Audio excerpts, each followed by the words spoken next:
They should be the most innocent members of society. But children can be capable of the most sadistic, premeditated, and brutal murders. They beat him and hit him with a bottle. One of them stabbed Jay straight through the heart. What drives these kids to kill men, women, friends, family? She was determined that her mother had to die. Even their teachers. This was the first occasion upon which a teacher had been killed in class in the course of conducting a lesson. Could they be born evil? He did have a weird, dark sense of humour. He was a little bit different to most of the other kids. He was aggressive, threatening and dangerous. Or are they victims of their environment? There was a lot of gangs, there was a lot of violence, a lot of drug abusers. With exceptional access to real police tapes. The voices are talking to me. You need to make a sacrifice or we're going to come and get you. You need to do it. And interviews with those closest to the victims and the perpetrators. A red mist had simply descended.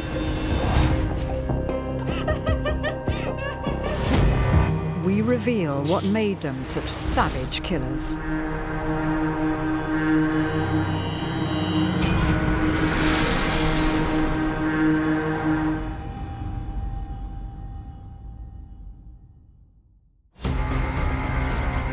In 2014, police were called to a secondary school in Leeds, where they were faced with a shocking scene. There was absolutely nothing to explain why he became so determined to cause her death. A much-loved teacher had been brutally slain in the middle of a lesson. She got up and tried to make her escape, but he followed and persisted with his homicidal attack. The murder sent shockwaves through the country.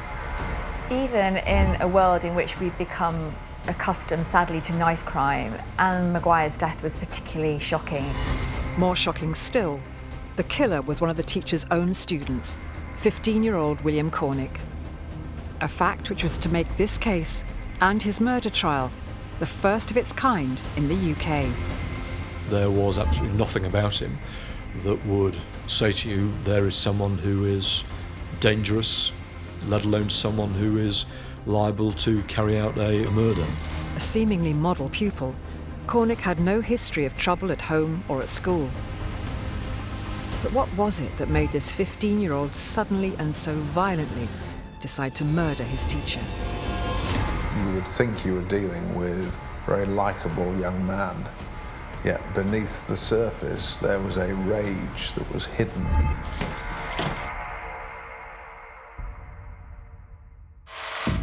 Corpus Christi Catholic College in Leeds is much like any other secondary school.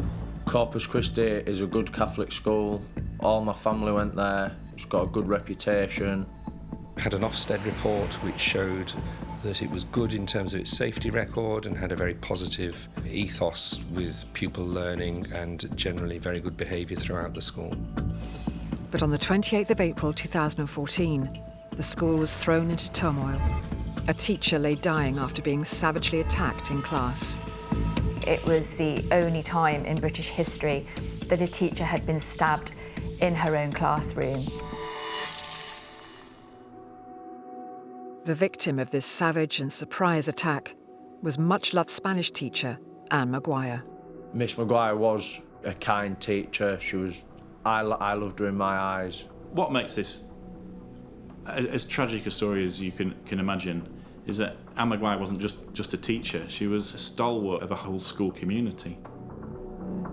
Anne had dedicated her entire career, spanning over 40 years, to Corpus Christi, teaching generations of families from the local area. She was said to be an immensely approachable, warm-hearted teacher who had the pastoral needs of her students at heart. The two things she devoted her life to was her teaching and her family. She lived in Leeds with her husband, Don, and she had 4 children. Her 2 daughters, who were natural children, but she also adopted her sister's 2 sons, I think back in the 1980s, when unfortunately her sister died. It would be a total shock to everyone how this hugely well-liked and caring teacher could be murdered. and that one of her own pupils had struck the deadly blows. The actual circumstances of the killing were savage.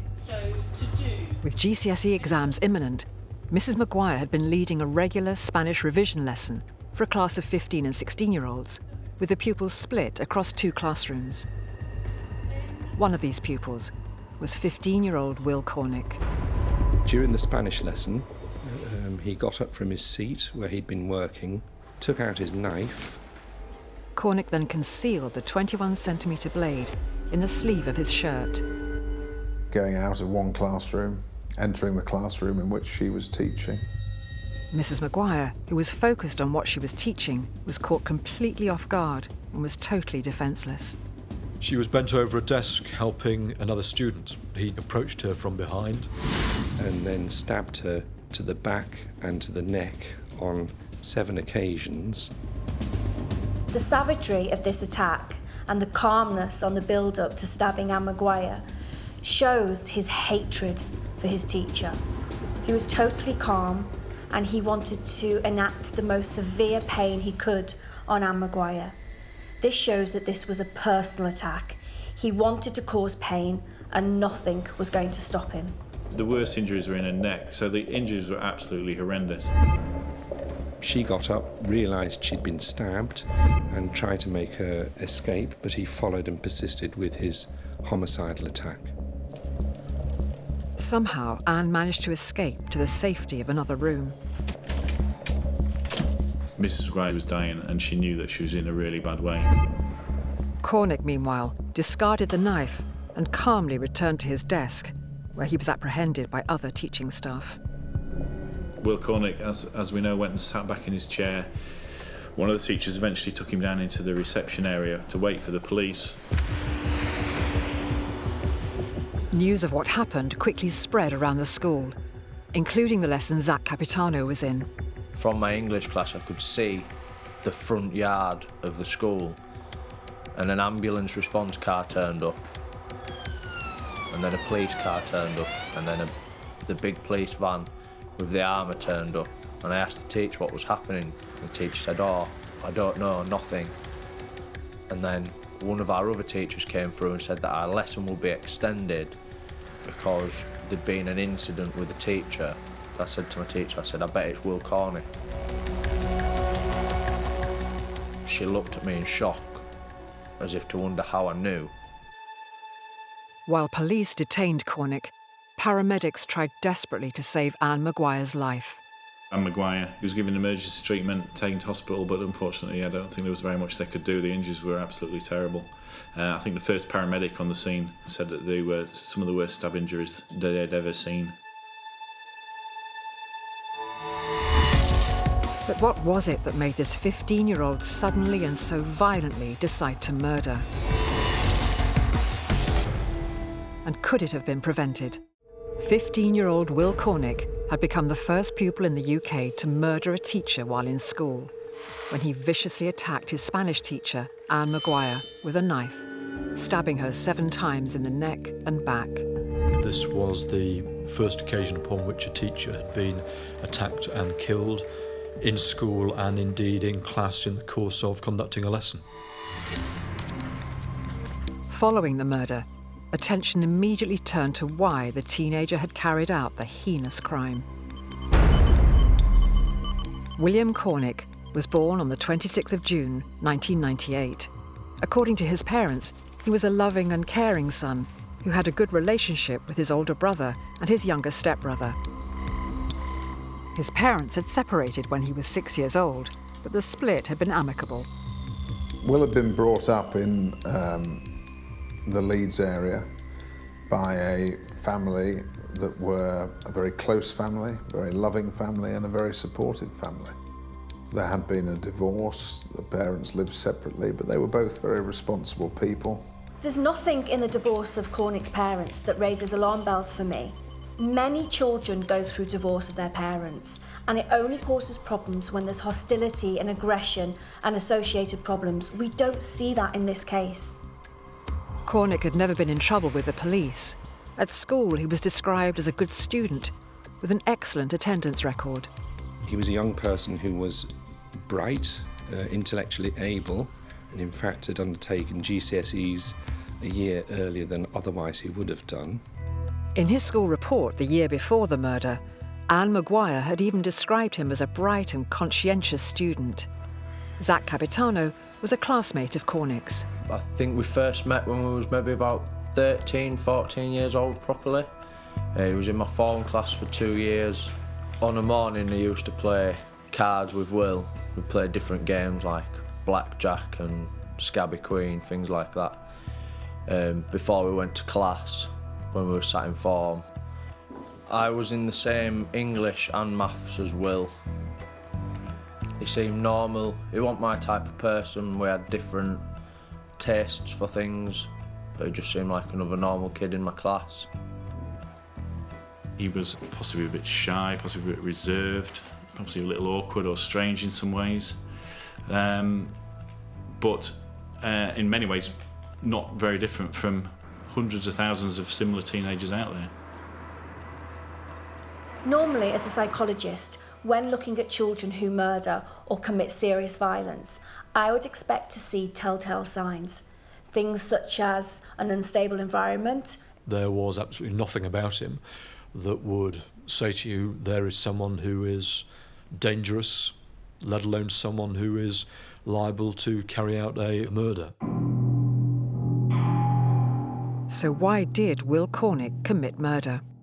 One thing that was evident was his dislike of Anne Maguire. Will always said that he didn't like Miss Maguire, but we always thought it was just the normal dislike for a teacher. There was teachers that I didn't like, teachers that other pupils didn't like, who would have never dreamed of doing anything like what Will did. 3 months before the murder, in a seemingly innocuous incident, Cornick had been reprimanded by Mrs. Maguire.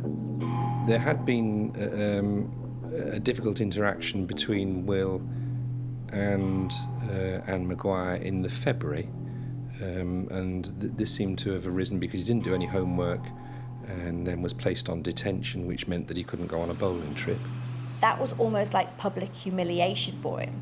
That, how dare she? How dare she tell me not to go? Which he showed that that's what he was feeling, because he then turned up and went on the trip anyway, so he completely defied what she said to him, which suggests he was thinking, you have no right to tell me that I won't go on that school trip. And that led to further repercussions and, in fact, what they called an internal exclusion, which meant he had to work on his own in class for a day because of that. From the school's point of view, it was the end of the matter. But for Cornick, this appears to have reinforced his hatred of Mrs. Maguire. There was some really deep-seated anger going on inside him, but nobody seems to know where that's come from. And in the months that followed, it appears that Will's hatred turned deadly. It came to a head on Monday, the 28th of April, 2014. William Cornick controlled this offence from start to finish. At least over the weekend before, he'd appeared to be entirely normal with his family, did normal things, was laughing and joking, interacting, but all the time he was planning what was to occur on the Monday morning. On the day of the killing, there's no doubt that Will Cornick went to school intent upon an attack on Anne Maguire, and indeed intent upon a murder. He went to his mother's house on the morning, armed himself with knives deliberately, because he thought they were knives that would be effective in killing her, hid them in his school bag. And he also took with him a bottle of Jack Daniels, which was in order to celebrate what he was about to achieve. I think that's an interesting thing. This one piece will make 52 layers. Watch on mobile devices or the big screen. All for free. No subscription required.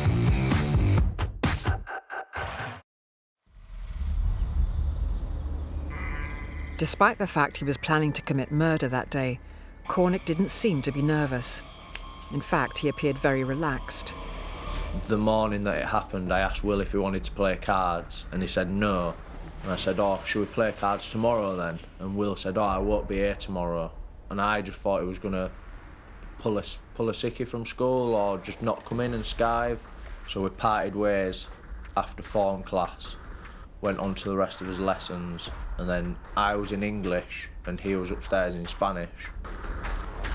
Rather than trying to hide what he was planning to do, Cornick had also gone out of his way to make sure other classmates knew he intended to kill. He even showed pupils on the Monday morning the knives that he had in his possession. Telling them what he planned to do, but none of them believed him. This isn't something that he had been stewing with himself and plotting internally. He actually made this known to people. He wanted to brag almost about what he was going to do. So maybe then once he's told enough people, he almost has to go through it. Once the lesson with Mrs. Maguire began, Cornick carried out his gruesome plan. He winked at a fellow pupil after showing him the knife, then made his way to the classroom, or the part of the classroom where Anne Maguire had been seated.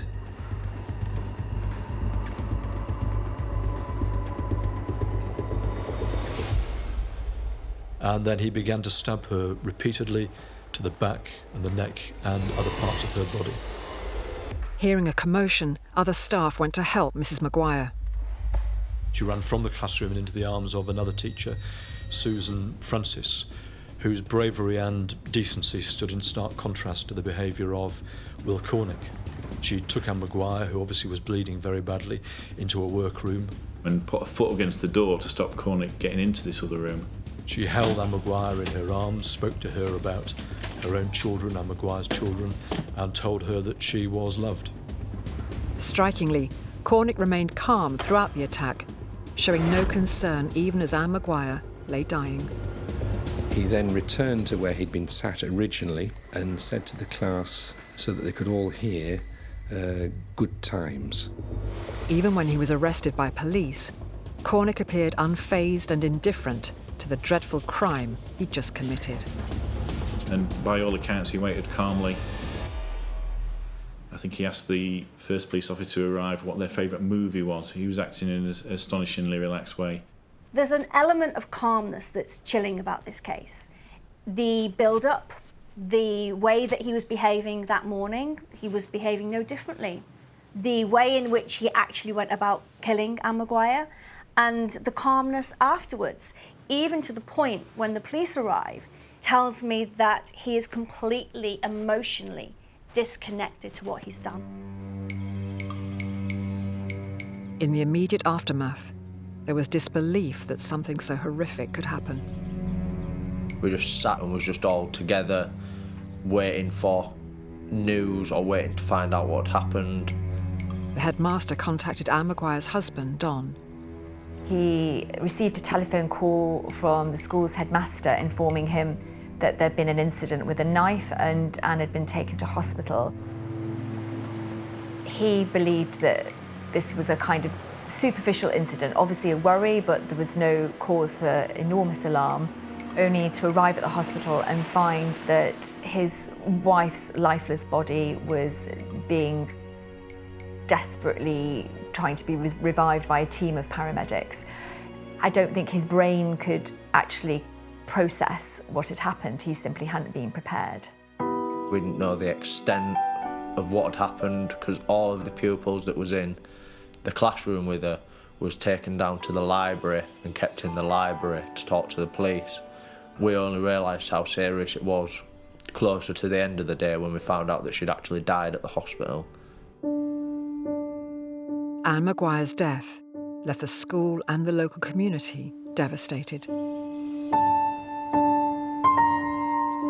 The effect on the school and the community is kind of obvious in some ways. I mean, the shock's incredible.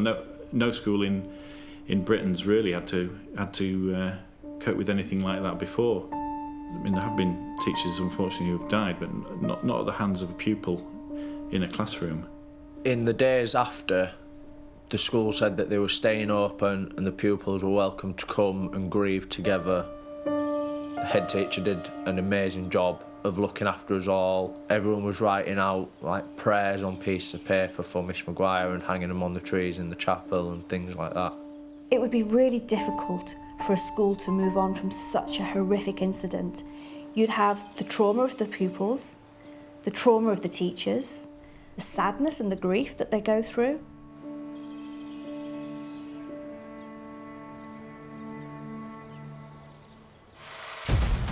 What would make the murder even harder to deal with, though, was the discovery William Cornick had been telling people for months he was going to kill Anne Maguire.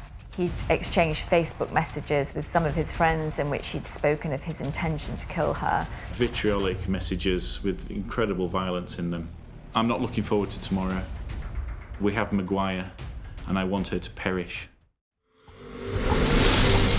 Will Cornick was just 15 years old when he savagely stabbed a teacher to death in the middle of a lesson in front of his classmates. She was stabbed 7 times in a really brutal fashion.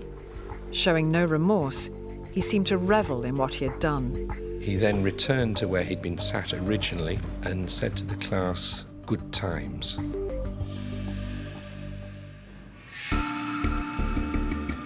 With Cornick in police custody, an investigation now began to try and work out why a bright pupil with no apparent issues could carry out such a brutal act. One of the things that the police did was to seize any electronic devices that Will Cornick was the owner or user of.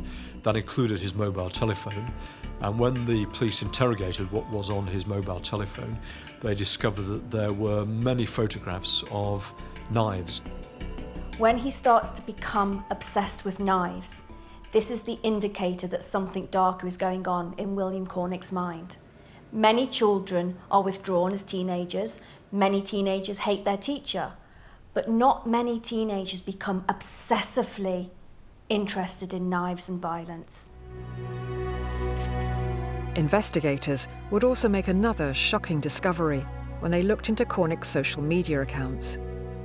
He'd not just been posting about how much he hated Anne Maguire, he'd been publicly telling everyone he wanted to murder her. So in the build-up to the killing, William Cornick exchanged a number of social media messages with friends of his at school in which he expressed his absolute hatred for Anne Maguire and also expressed his intention to do her serious harm and indeed to kill her. 2 months before he killed Anne Maguire, he sent a message on Facebook which said of her, "The only one absolute effing bitch that deserves more than death, more than pain, torture, more than anything we can understand."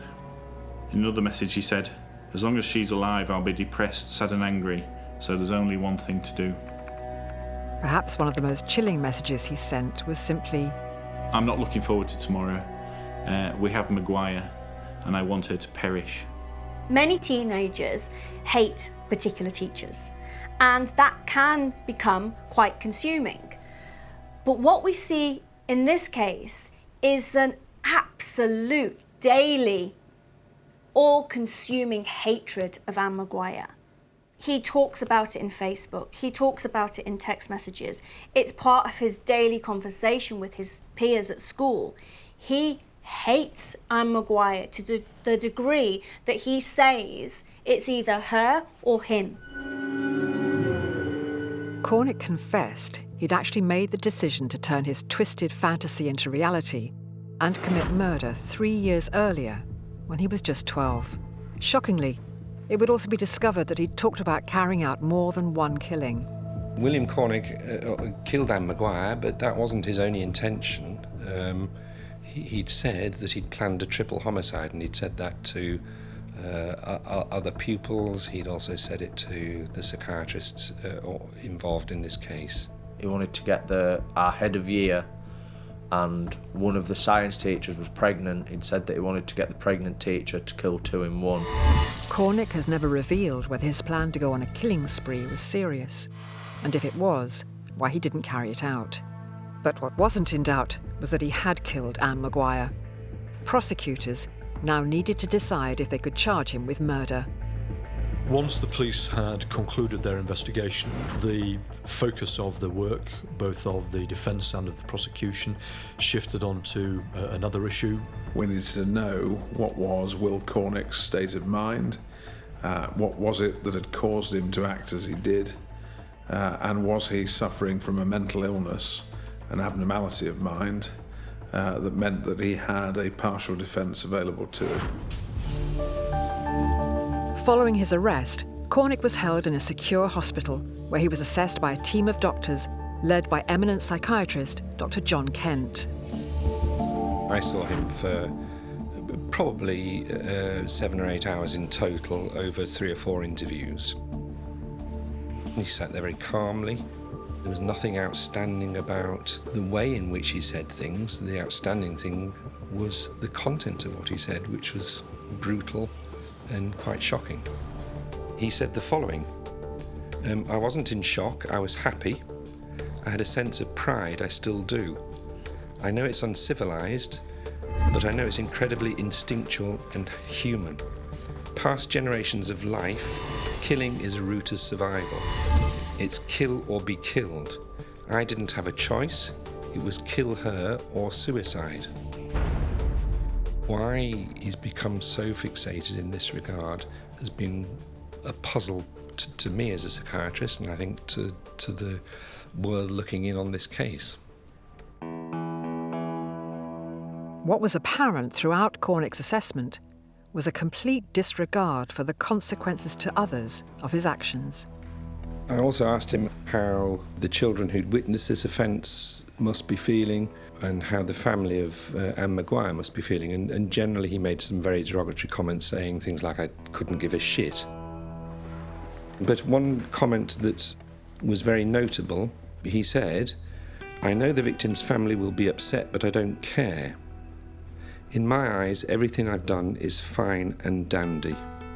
Dr. Kent concluded that Will Cornick was an extremely dangerous offender because of exactly how he presented. You would think you were dealing with a very calm, very ordinary, very likeable young man. Yet beneath the surface there was a rage that was hidden and could not be seen, but which could manifest itself in acts of extreme violence. What caused this rage wasn't clear. But Cornick did discuss in detail a couple of potential factors. If you were trying to find a trigger or something in his life that had changed him and made him the way he was, the only thing, obviously, that you could see was that when he'd been a couple of years younger, he had very suddenly collapsed in a diabetic coma. And was diagnosed as an insulin-dependent diabetic. One of his biggest ambitions early on was to join the army. Well, that then became impossible because of the nature of his diabetes. Having type 1 diabetes does not predispose you to any kind of violence. What can happen, though, is when anybody is given any kind of diagnosis that has a significant change in their life, it can cause associated low mood, depression, anxiety, uncertainty about the future, particularly if it changes their aspirations of what they want to do. It can have a big impact on somebody. Cornick's friends had noticed a change in him after the diagnosis, including a new dark sense of humour. I used to sell Lucozades and chocolate bars in school, and sometimes if I asked him if he wanted one, he was a diabetic and he'd say, oh yeah, I'll have a Lucozade, I like the taste of death. He used to take his artificial pancreas out of his pocket, which is like a machine that acted as his pancreas, and put it in his mouth and say, my party trick is I can put my pancreas in my mouth. His diabetes, though, would be discounted by doctors as a factor that could be used in his defence. The diabetes itself doesn't seem to have played any part in this offence because it's too calculated, it's too well thought through, so there's nothing spontaneous or delirious about it, if you like. And a suggestion by Cornick that he'd been hearing voices was also ruled out after damning evidence was revealed. In December 2013, in fact it was Christmas Eve, Will Cornick posted to a friend that he had thought of brutally killing Mrs. Maguire, and that he would then say that he heard voices in order to get eventually what he described as comfy walls. And in fact, he later did assert that he was hearing voices. I thought that he was possibly or probably using those expressions as a way of trying to manage the court process. In my opinion, William Cornick is testing the water for possible defences to get off murder. For example, the psychosis comment and referring to his diabetes. But actually, he might be bright, but he's not bright enough to understand the complexities of the legal system. There were clearly disturbing attributes to William Cornick's character, but ultimately he was assessed to be of sound mind when he killed Anne Maguire. Once we'd seen the expert report prepared by the prosecution, what was absolutely clear from those reports was that nobody was saying that Will was suffering from any sort of psychotic episode or other form of psychotic illness at the time of the killing. In other words, we could rule out anything like schizophrenia or any other type of psychotic episode. What they were all sure about was that he'd intended to kill Anne Maguire and that he remained extremely dangerous.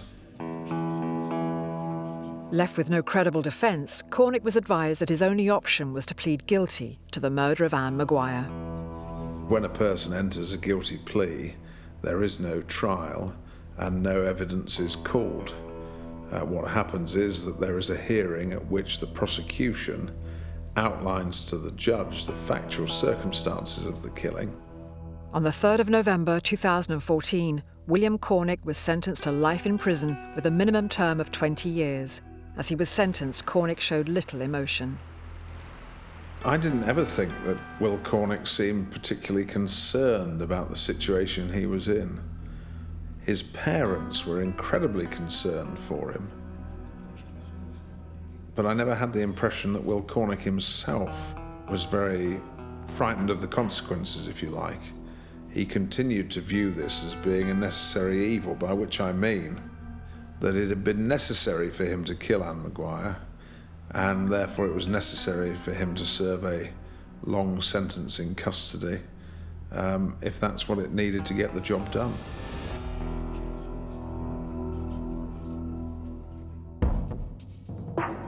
Cornick may have been convicted, but for Anne's family, lots of unanswered questions remained. Why was Anne killed is a question that the family are still asking today. 15-year-old William Cornick brutally stabbed his Spanish teacher Anne Maguire to death in a classroom full of fellow pupils. He pleaded guilty to the murder and was sentenced to 20 years in jail. But for Anne's family, unanswered questions about her murder still remained. I think the particularly fascinating element of this terrible story for me is the fact that the family feel that while somebody is serving a prison sentence for Anne's murder, they don't feel that justice has been done. And that's because they don't feel the questions as to why a boy can walk up to a teacher in a classroom and stab her with a knife 7 times has satisfactorily been answered. In the aftermath, much had been made of whether Anne Maguire's murder could have been prevented, given there were opportunities to stop it. Will Cornick went into school with knives in his bag, including a large kitchen knife which he used to kill Mrs. Maguire, and a bottle of whiskey. He told around about 10 children in the first lesson and during the morning what he was going to do in quite explicit terms. None of those children raised the alarm.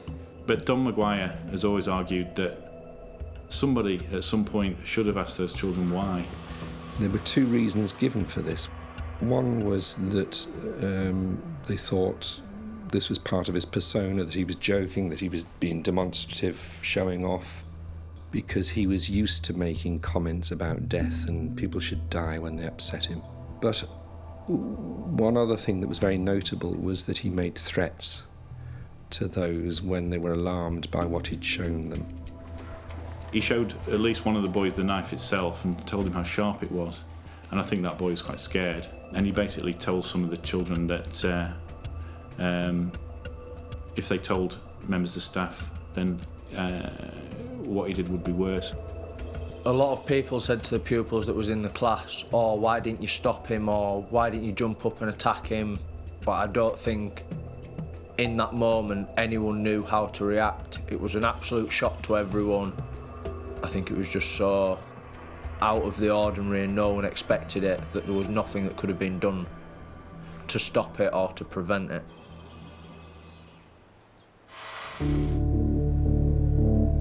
Questions were also asked about why nobody reported the deadly threats Cornick was making on social media. I think what happened is that none of his friends reported what he was saying on Facebook or by direct message because they just assumed it was part of his dark humour. They didn't take him seriously. Pupils or young people use social media sites to let off steam and make very disturbing thoughts available to others on a relatively frequent basis.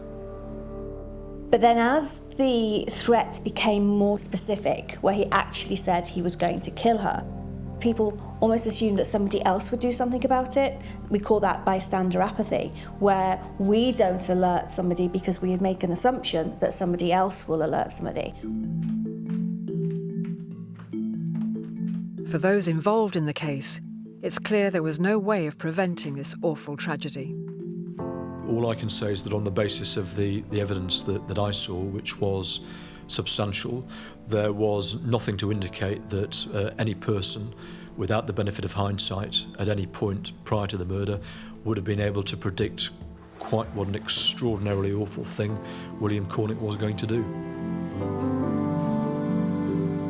She was supposed to go to watch her daughter dance, and that's what made it worse because of what Will did on that day. But I believe that if she hadn't have been in that day, he would have only done it the next day or the day after. Following a campaign by Anne Maguire's family, there was an official review that looked into what happened. That review has concluded that the school were not to blame, the pupils were not to blame, and that there were no obvious signs, no obvious risk indicators that this level of violence was going to be used. If somebody had been making threats to kill a teacher who had a history of offending, came from a bad family, had made lots of threats to lots of different students and was in trouble with the police already, maybe they would have dealt with that differently. Maybe it was the fact that they were almost biased in their decision making because he didn't fit the profile of somebody who would do something so violent. Probably the most important person interviewed by the review was William Cornick himself. Will's explanation for why he did what he did was that a red mist had simply descended and he was powerless to resist it. But the interviewer challenged him and said, actually, you weren't in that classroom then. You weren't getting angry. You weren't in front of Anne Maguire. So he then kind of changed slightly and said that what he actually wanted was to be stopped. And the interviewer again challenged him that the evidence didn't say that. He wasn't trying to stop. He went along with his plan to murder Anne Maguire. So it's interesting for me that at the point, and this is after the case, he has an opportunity there to show some regret and say, I'm sorry. So he's still showing that lack of remorse. The biggest question that still remains unclear is why William Cornick had such an irrational hatred of Anne Maguire, which led him to viciously attack and kill her. I'm not sure that we've entirely understood why he's become so angry and homicidal about this particular teacher. We've got some of the background factors, but I don't think I've really, or any of us have really understood this as yet. As a psychologist, I can try and understand what led a young person to take a life, but the actual physical act of carrying a knife, walking across a classroom in front of a whole class of students, and plunging a knife into another person taking the life of another person. That is something that everybody struggles to understand. And it's even harder to understand that when it's a child. The only person that will be able to give those answers, and hopefully one day he will, is Will Cornick. Perhaps the biggest clue to explain the murder is in the assessment of the doctors who saw Cornick afterwards. I have assessed hundreds of people who've committed homicide, and occasionally there are people who are as callous, but I've never come across it in someone as young as this. I had no doubt that Will understood exactly what he had done. He knew that he had killed Anne Maguire. He had no difficulty with comprehension, but his difficulty was with feeling any empathy about the fact that he'd killed her. And by that I mean that he couldn't understand or process why anybody would be upset about the fact that she was dead.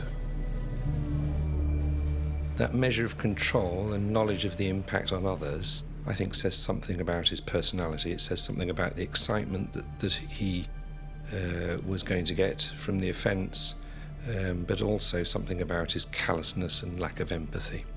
And in fact, he's boastful about this. And again, to me, that suggests something very abnormal about the way his personality has developed. And I thought these were psychopathic traits. Is Will Cornick a psychopath? Well, he's too young. Is his behaviour showing traits of psychopathy? Yes.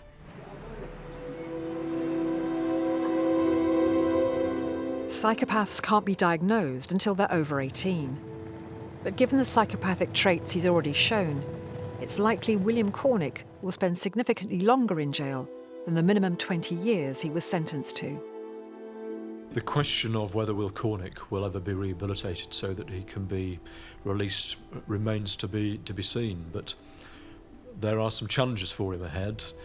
Not only does he have a personality disorder or adjustment disorder with psychopathic traits, but he was also adept at convincing people in authority that he presented no harm, and that was one of the features that resulted in John Kent concluding that he was a particularly dangerous individual.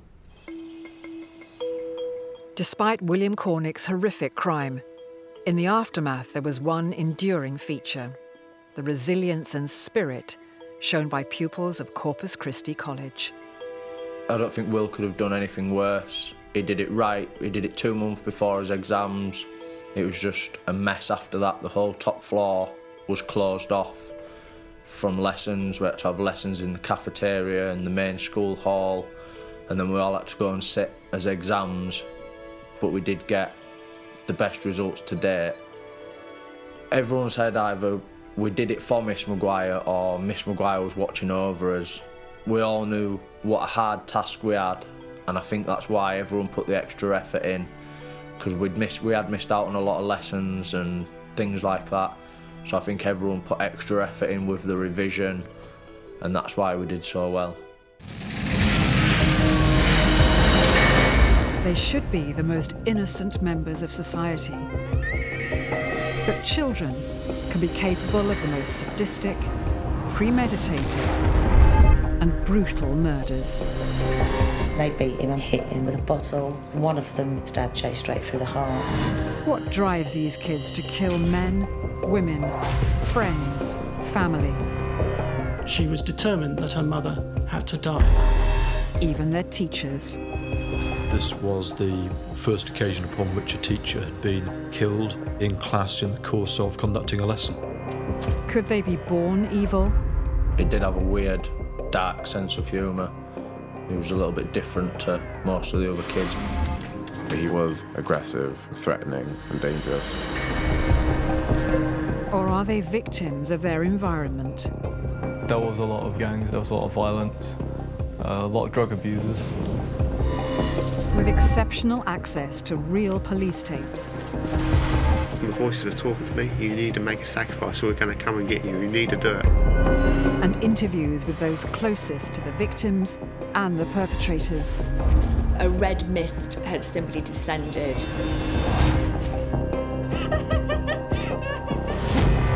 We reveal what made them such savage killers.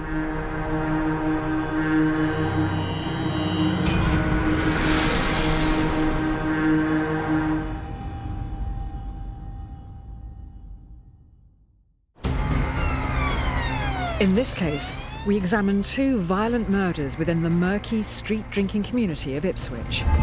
She had a cheese grater put to her face. He had been smothered.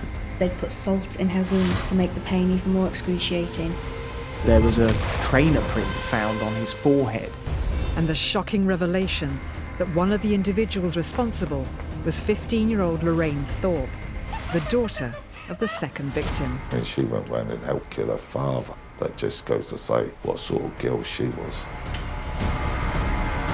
But what turned a happy, outgoing young girl who doted on her father into his killer, and Britain's youngest ever female double murderer to date? Ipswich, one of Britain's oldest market towns, famous for its quaint Tudor lanes and architecture. But in the summer of 2009, it would provide the backdrop to a murder case that would shock the nation when the gruesome details were revealed in court.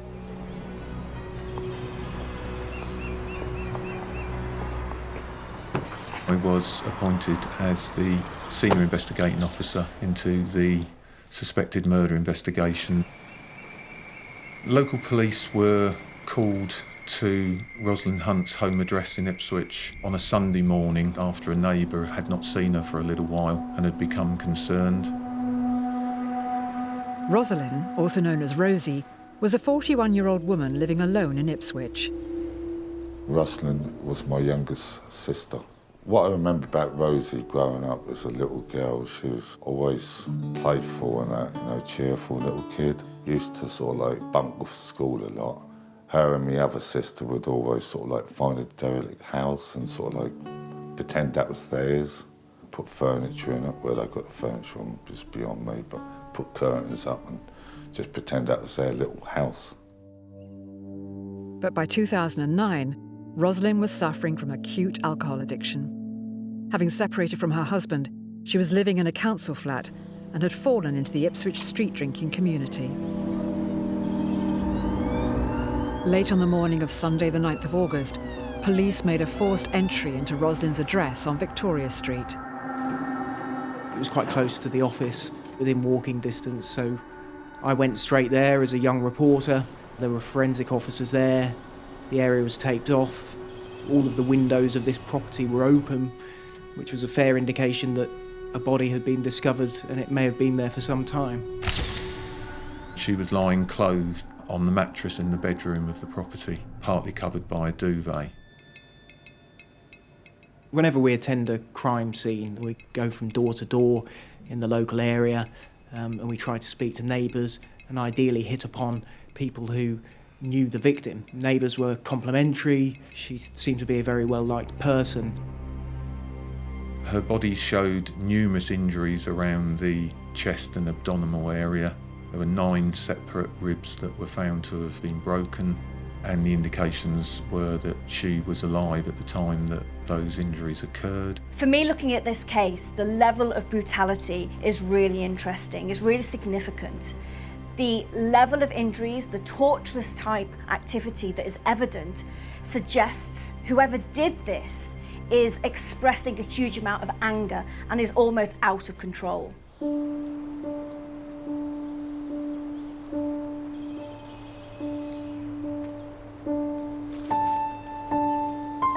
I got a call from my mother saying my sister had been found dead. Later, I got another call saying she'd been murdered. They just beat her to death. When I found out my sister had been gone through all that, God, that broke my heart.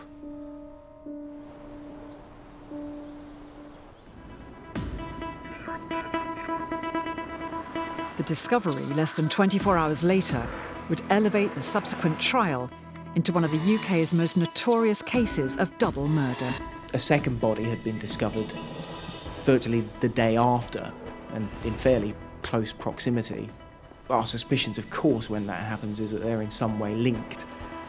The body of Desmond Thorpe was found lying on a sofa.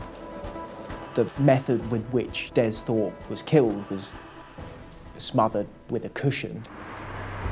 The events really started to then overtake our early investigative inquiries in relation to Rosalyn Hunt's murder. It was clear to the police from the outset that the murders of Rosalyn Hunt and Desmond Thorpe were closely connected.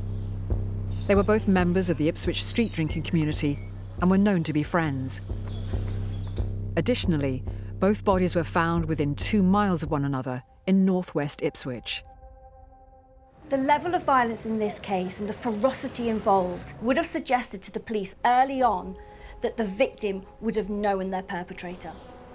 There was a wealth of evidence coming in from within that group and people on the periphery of that group that Rosie Hunt was being subjected to regular physical assaults.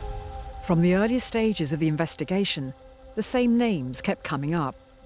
41-year-old Paul Clarke, and shockingly, a 15-year-old girl, Lorraine Thorpe, the daughter of the second victim. We quickly identified that Paul Clarke and Lorraine Thorpe had been at that address. Certainly we believed at the time when Desmond Thorpe was deceased, but they had left the premises prior to the emergency services arrival. In the morning of Monday the 10th of August, the decision was taken that we would formally arrest both Paul Clarke and Lorraine Thorpe on suspicion of the murders of Rosalyn Hunt and Desmond Thorpe. In my experience, I've not seen this level of violence, these type of injuries enacted by a 15-year-old girl. Usually in cases like this, they will partake in some violence, maybe on the borderline in some way, but to be actively involved in such torturous activity is incredibly rare. On the 10th of August 2009, police arrested 2 individuals on suspicion of committing double murder. One of them was Lorraine Thorpe, just 15 and the daughter of the second victim. Understanding how a young girl came to be part of such a brutal sequence of events would become a key part of her trial for double murder. I think I can definitely say that over the 30 years of my police career, this would be one of the most shocking cases I've dealt with. Lorraine Thorpe's early years were relatively stable. She grew up with her parents and 3 siblings on Clackgate Lane, a leafy suburban street in South Ipswich. There is an understanding that she had ADHD, but she was on medication for her ADHD. Her friends said that she was outgoing and friendly and a kind girl. But then we get to this critical period in 2006 when the family breaks down. Lorraine's parents separated when she was 12 or 13. And at that point, her whole life changes. 12-year-old girls are going through a critical point. They're going through changes emotionally, they're going through puberty, and their brain is entering the biggest growth spurt that happens to a child. So at the point that she's going through all these changes, her life is shattered. She is then put into care. She's then gone back to her mother. Then migrated to stay with her father, Des.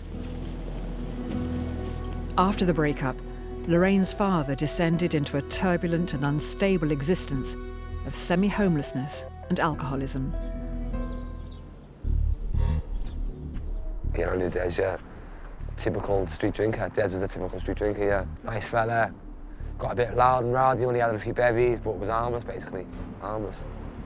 Ipswich has quite a well-known street drinking culture. At any one time, there's probably about a dozen individuals at least on the streets of Ipswich. And there is a hierarchy within that culture, mixed up with the very nature of alcohol. It was a very aggressive environment to be a part of. By the age of 14, Lorraine was spending most of her time living in this environment with her father. They look at it like it's a family, and most of the time it is a family because they look after each other. They do look after each other, they do. But you always get certain people in the family that are there, they use, they abuse. Social services did try to intervene where Lorraine was concerned. She was clearly very headstrong and was certainly not compliant. She was temporarily removed from that group, but then, of her own volition, then put herself back into that situation again, and this was what was going on over the months leading up to the murder. Her father. As he became more of an alcoholic and his health deteriorated, Lorraine Thorpe had to give him more and more care. So not only was she being impacted by his alcoholism and his behaviour, but now her whole life was dedicated to caring for her father when she was supposed to be living her years. Lorraine was said to have really doted on her father. It was said that she more or less had to carry him around and bathe him. The effects of caring for an alcoholic parent at such a young age is going to be significantly harmful for a child. Lorraine and her father, it seems, lived a very chaotic lifestyle, moving from place to place, sofa surfing, even living rough. At this point, Lorraine Thorpe was spending all her time with these drunk, homeless males. And what she learns from these individuals is continual lack of no boundaries, violence. There was a lot of violence between the males, inappropriate behaviour, dishonesty, drinking. She's learning how to be socially unacceptable. She's not learning the things that a child should be learning. She's learning everything what you don't want your child to be.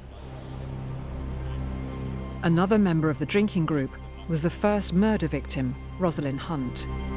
Rosalyn was, I suppose, fortunate enough to be able to claim benefits, and she had her own stable accommodation. She had a flat in Ipswich, and it seems that she was rather taken advantage of by members of the community with which she mixed.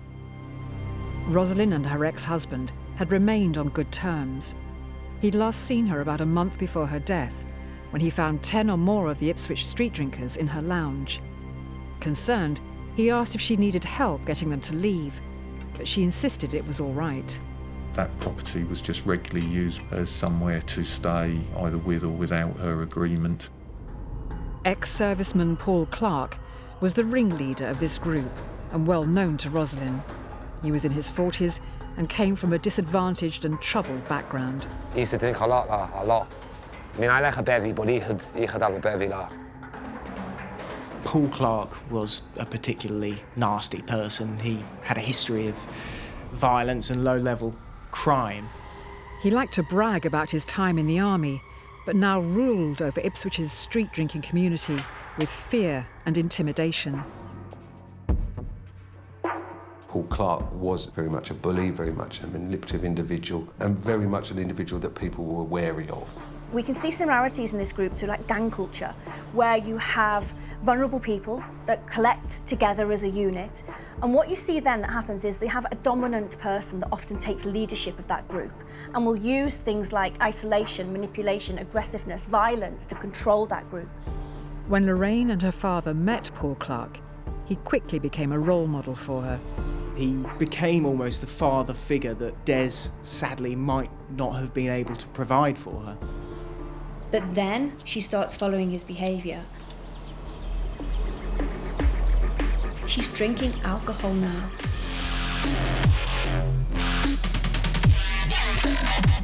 And alcohol on a young teenager's brain is going to cause damage.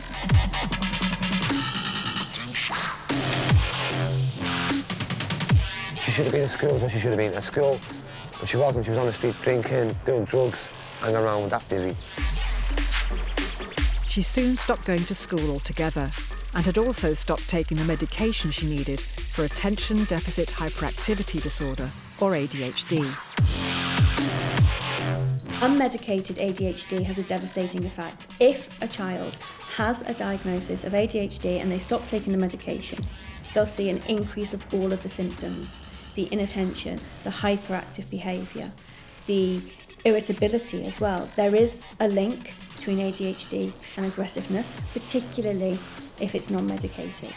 So all these factors combined are going to affect her decision-making, her consequential thinking. That certainly will have an impact. The exact nature of 15-year-old Lorraine's relationship with 41-year-old Paul Clarke was subject to intense speculation. Clearly people were concerned, was there any form of sexual relationship? That was denied by both of them during the course of the inquiry.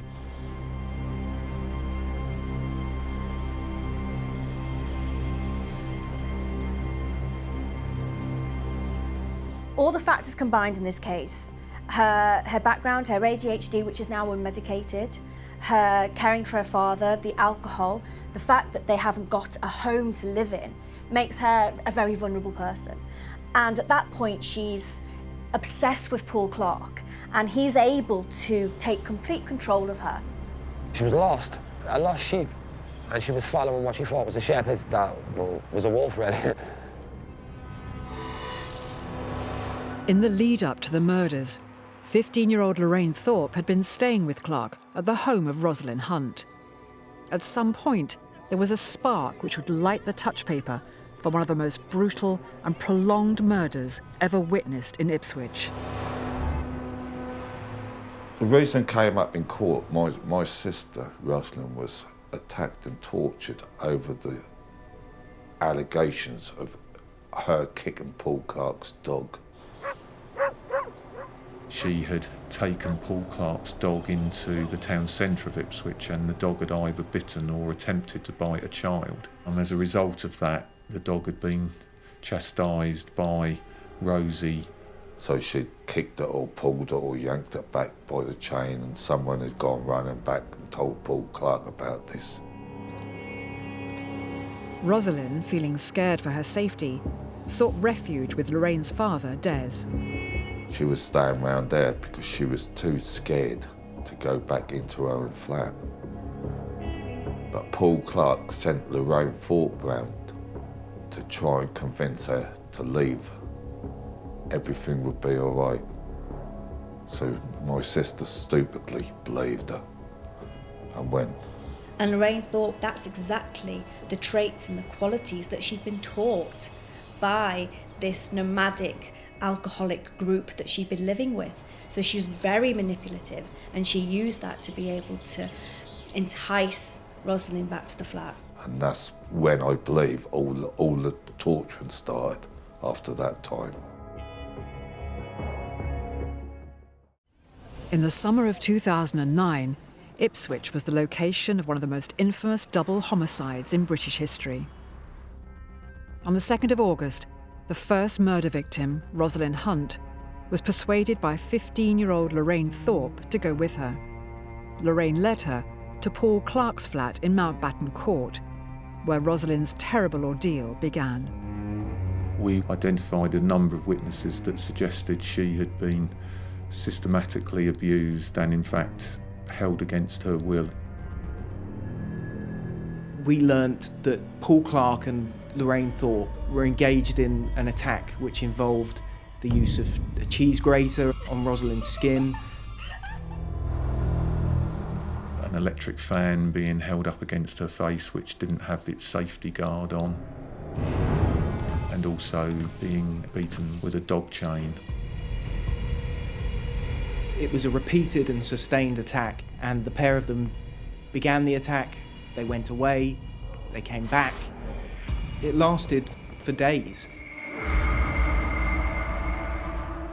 It was hard to imagine what the state of her mind must have been in those days that she was held in Paul Clarke's flat.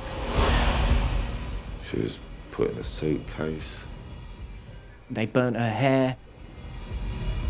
She was basically used as a punch bag. She laughed about the level of violence they used against Rosalyn Hunt. They literally rubbed salt into her wounds.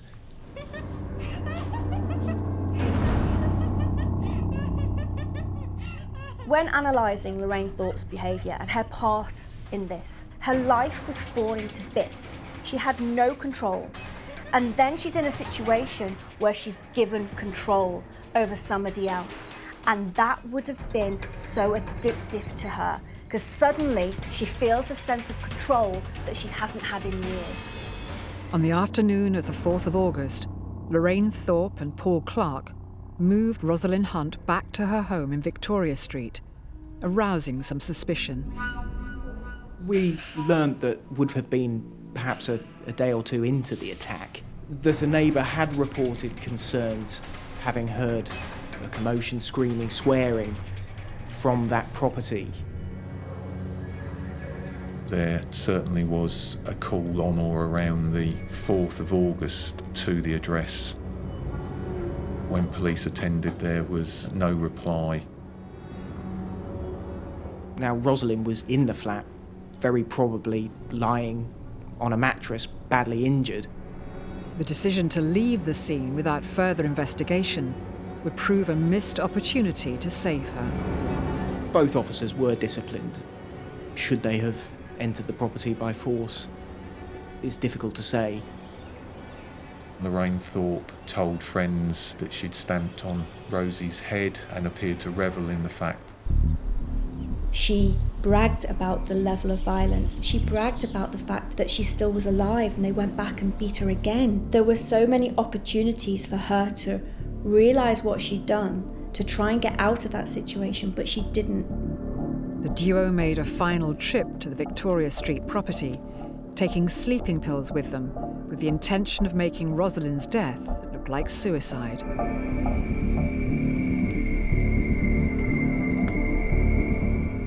She was forced to swallow drugs that they had acquired from someone else, and they just beat her to death. On the morning of the 9th of August, after a second alert from a neighbour, local police forced entry to Rosalyn's property, having noticed flies at a broken window. Early indication at the scene was that she had probably been deceased for a little while, possibly a number of days, as some early decomposition of the body was present. Whenever we attend a live crime scene as reporters, our job is to get as much information as we possibly can. We certainly started to pick up details. The pathologist termed the injuries as very significant blunt trauma that, taken together, were responsible for her death. Lorraine Thorpe is now completely under Paul Clarke's spell. Before the ink was dry on the headlines reporting the barbaric torture and killing of Rosalyn Hunt, this case would become a double murder, the second no less heinous than the first. So we now have a situation where Paul Clarke and Lorraine Thorpe have murdered Rosalyn Hunt because of the potential threat to the end of this existence, their relationship. And then the next threat is her own father. Lorraine bragged to friends about what she'd done to Rosalyn Hunt, and word got back to her father, Desmond Thorpe. Des was very upset about what had happened to Rosalyn Hunt, and he was going to go to the police or other agencies about what had taken place. Paul Clarke and Lorraine Thorpe decided that they couldn't allow that to happen and that Desmond Thorpe needed to be silenced. I think she got to the point where she had absolutely zero respect for her father because he'd become such an absolute drunk who was no longer in control of himself. I think she got to the point that she thought she was superior to him.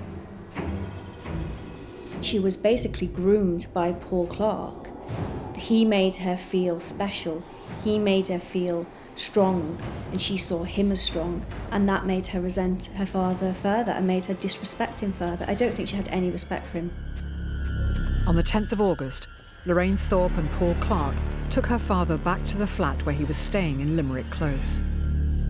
It would be the last time he was seen alive. Within the very early hours of the next morning, ambulance attended an address in Limerick Close in Ipswich where the body of Desmond Thorpe was then found lying on a sofa. Because of his poor health and lifestyle, initially the police could not confirm that it was a murder scene, despite the terrible condition of his body. But they soon found evidence which suggested foul play. Scenes of crime searches that took place identified a pillow or cushion in some bushes outside of a window of the flat. That cushion had blood on it from Desmond Thorpe. The fact that it had been discarded was significant. Lorraine Thorpe and Paul Clarke left the Limerick Close property shortly after Des Thorpe's time of death. Paul Clarke was seen by a police officer in a road nearby to that address, and he was arrested and taken to Ipswich Police Station at that time. We traced Lorraine back to her mother's address, which was local in the town. Ipswich Police took Lorraine Thorpe in for questioning. She didn't show any particular remorse around the death of Rosie Hunt and completely denied any involvement in her father's death. She bragged about it, she laughed about it, she laughed about the level of violence they used against Rosalyn Hunt. So she's showing no empathy, no remorse, and she's only 15, so we can't look at things like personality disorder, but we can look at emerging negative personality traits. And actually, if we look at her, she's at the age where her brain is developing, and yet she's in a toxic environment. That is going to have a detrimental effect. Over the course of the inquiry, evidence revealed that Desmond Thorpe had been subjected to a level of brutality similar to that of Rosalyn Hunt, and some of this had come from Lorraine herself. In questioning, she said, "You'll find my footprint on my dad." She was referring to a trainer print found on her father's head. So she didn't stand by and watch her father be killed. She actively engaged in the violence towards her father. The presence of a trainer print on Des's forehead is indicative of the violence that they were content with using and how little they cared. How can a girl like that young age, do something as serious and as bad and as cruel as this? I was disgusted.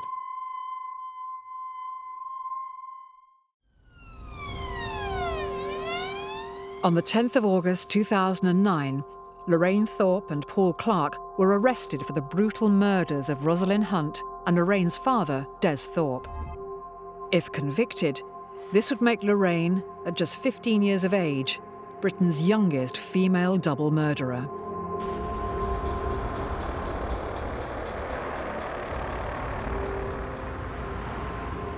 In July 2010, Lorraine appeared at Ipswich Crown Court in a case that would shock the UK. It really wasn't until the trial that we learnt just how violent and almost sadistic Rosalyn's death had been. Paul Clarke and Lorraine Thorpe pleaded not guilty to the deaths of Rosalyn Hunt and Desmond Thorpe.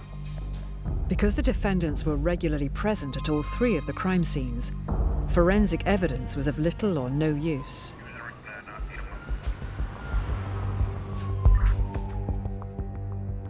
It was more a case of trying to obtain the best evidence from witnesses.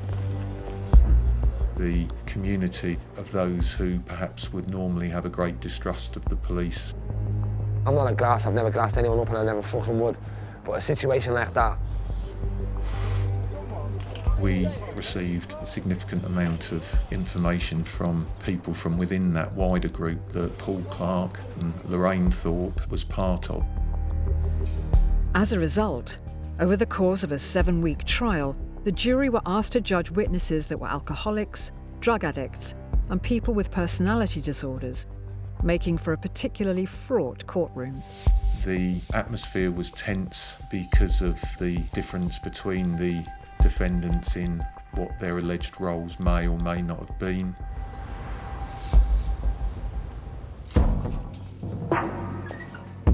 The first time I went to court, all I remember is Lorraine Thorpe laughing and giggling to Paul Clarke as if it was a big, big joke.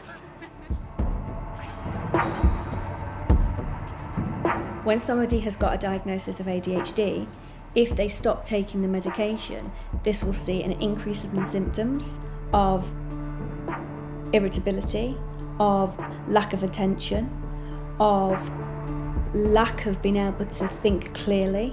There were elements during the trial of involuntary laughter, if you will. No one stopped it. No one stopped it at all.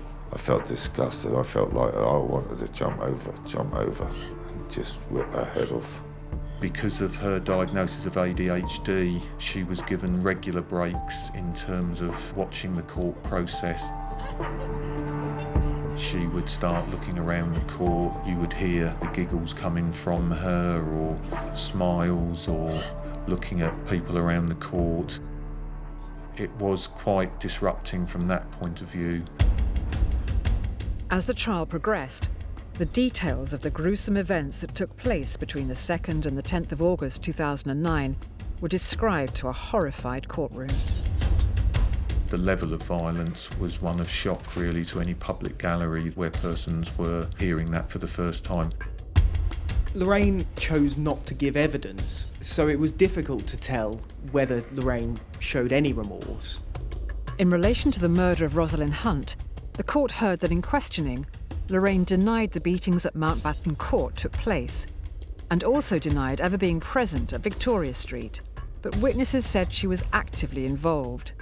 One claiming they'd heard her and Clarke shouting repeatedly, "We're going to kill you, we're going to kill you," at Rosalyn during the attacks. When looking for a motive in this case, the defence offered the suggestion that Paul Clarke and Lorraine Thorpe were angry at Rosalyn because she kicked Paul's dog. But actually, I think the motive goes deeper. The prosecution put forward an alternative theory. The attack may well have been exacerbated by Rosalyn suggesting that she was going to report her concerns about the welfare of Lorraine. That's going to terrify Paul Clarke. It's also going to terrify Lorraine Thorpe because she doesn't want this relationship to end, whatever that relationship is. The police did attend Rosalyn's property on the 17th of June 2009, looking for Lorraine. Paul Clarke was very annoyed that it had been identified that Lorraine was staying there, and I think Rosie was blamed for perhaps having told the agencies that's where she was. I'd like to think that my sister was trying to get Lorraine Thorpe out of this lifestyle that my sister had been dragged into. As a result, Thorpe had been briefly taken back into care before running away once again. At the point that she thought she was going to get taken away, Lorraine Thorpe would have been devastated. Even though prior to that, as a young child, she desperately would have wanted stability. Now she'd become embroiled in this lifestyle. She liked the freedom. She liked the lack of constraint. She liked the fact that she was with top dog Paul Clarke. She liked the fact that she was allowed to drink alcohol. She felt a sense of power and belonging now, and she didn't want to lose that lifestyle. Where the second murder was concerned, that of Thorpe's father Desmond, both she and Clarke claimed he died in his sleep after choking on his own vomit. He was a very ill man in relation to his extreme alcohol dependency, and as such was very frail. That, of course, had to be taken into account in terms of his death, and was there any possibility it was natural causes. But the court heard evidence supporting the police theory that he was smothered.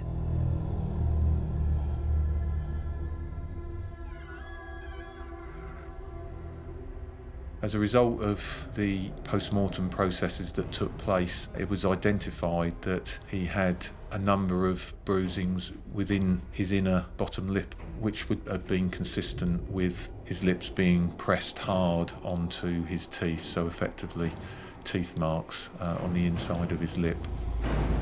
Another witness said that Thorpe had confessed to killing her father because he was going to tell the police about Rosalyn's murder.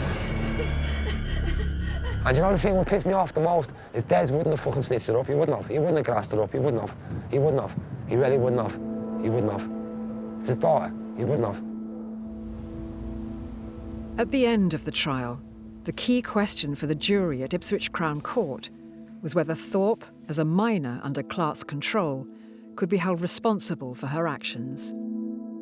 The defence at the court also suggested that Lorraine Thorpe had little chance of being a happy adult, and it was always going to take someone like Paul to manipulate and coerce her into doing things that she didn't want to do.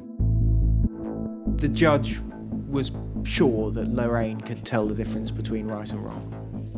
Whilst it's very easy to see as a 15-year-old she was heavily influenced by Clarke, the judge was very careful to still point out that she clearly had become accustomed to the violence that she had been exposed to within that drinking community on a daily basis. So she might have been led astray, but I don't believe that one little bit. She knew what she was doing. She had shown a willingness to act independently. She enjoyed using violence, found it exciting. I think personally that she was off her nut and didn't realise what was going on until it was too late. She knew it was wrong to beat up a vulnerable, innocent woman. She knew that was wrong, but yet she got caught up in the moment. She enjoyed it. The jury were finally sent out to deliberate. It took them more than 17 hours, poring over the evidence that had been presented to them over the 7-week trial to arrive at verdicts for each case.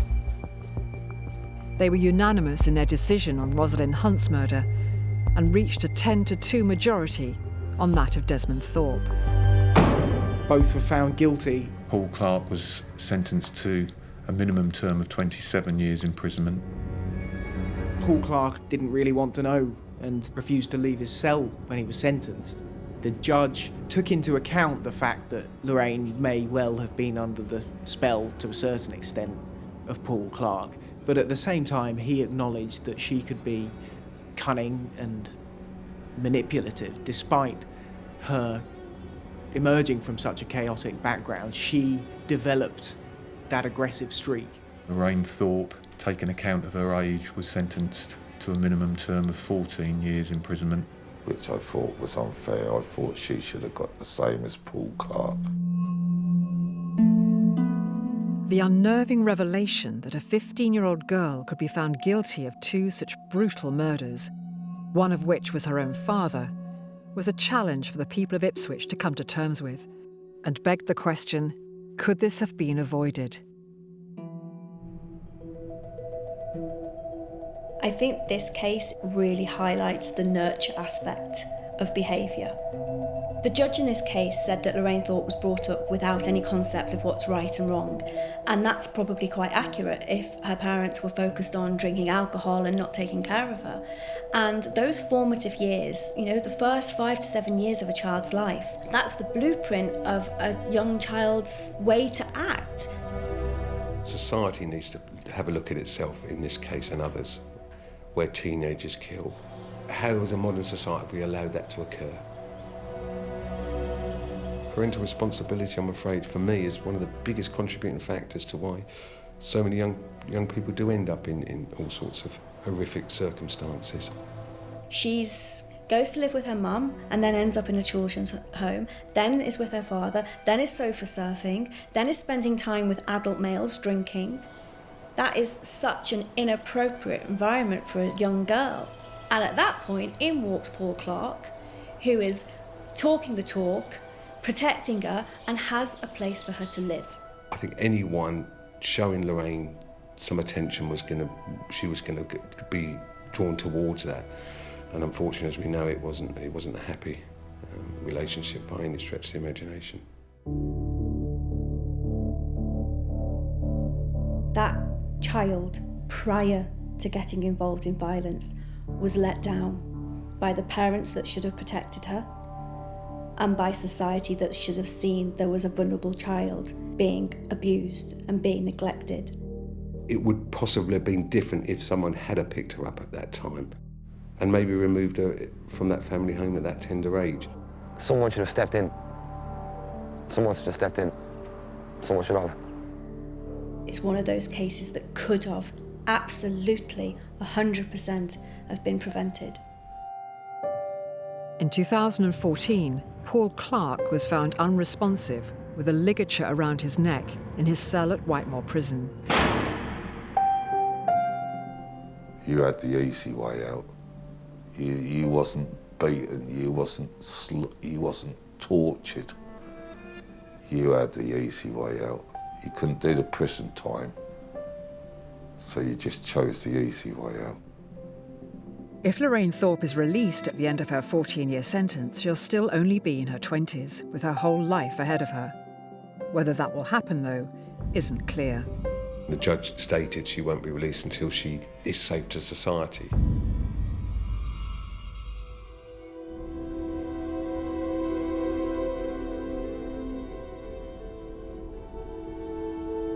You would hope that there is every chance that she can be rehabilitated, come to terms with what she did, and can, upon release, become a useful person in society again. Of course, there will never be any guarantees of that.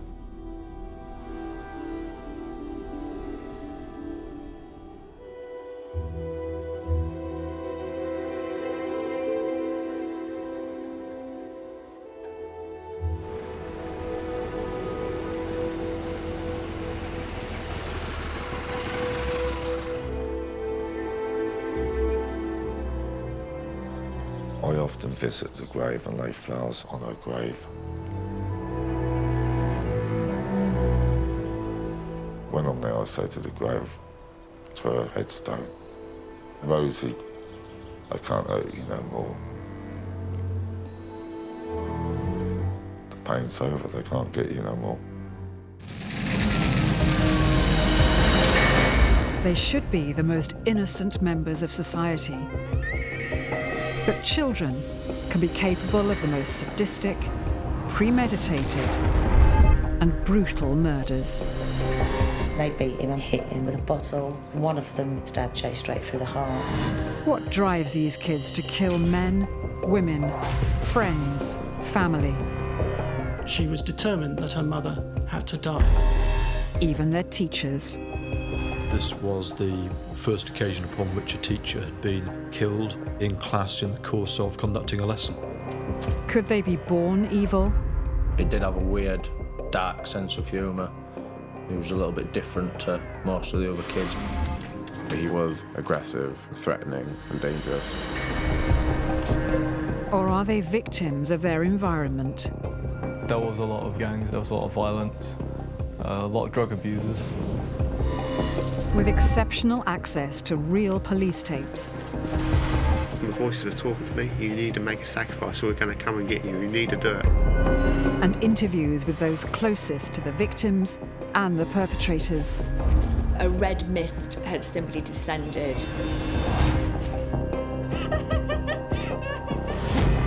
We reveal what made them such savage killers.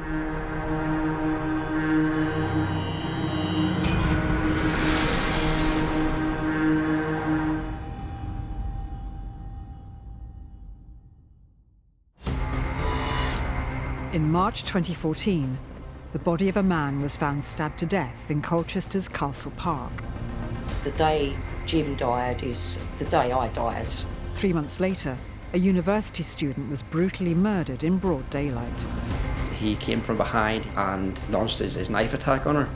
With a serial killer on the loose, the town was gripped by fear. The whole community were just scared to go out. After a 14-month manhunt, the killer was finally caught while he lay in wait for his third victim. She said that she saw pure evil in his eyes. Shockingly, the person responsible was a 15-year-old schoolboy, James Fairweather. He was a deeply disturbed young man. But what turned a boy once described as well-behaved, kind and sensitive into a murder-obsessed teen, now dubbed Britain's youngest serial killer?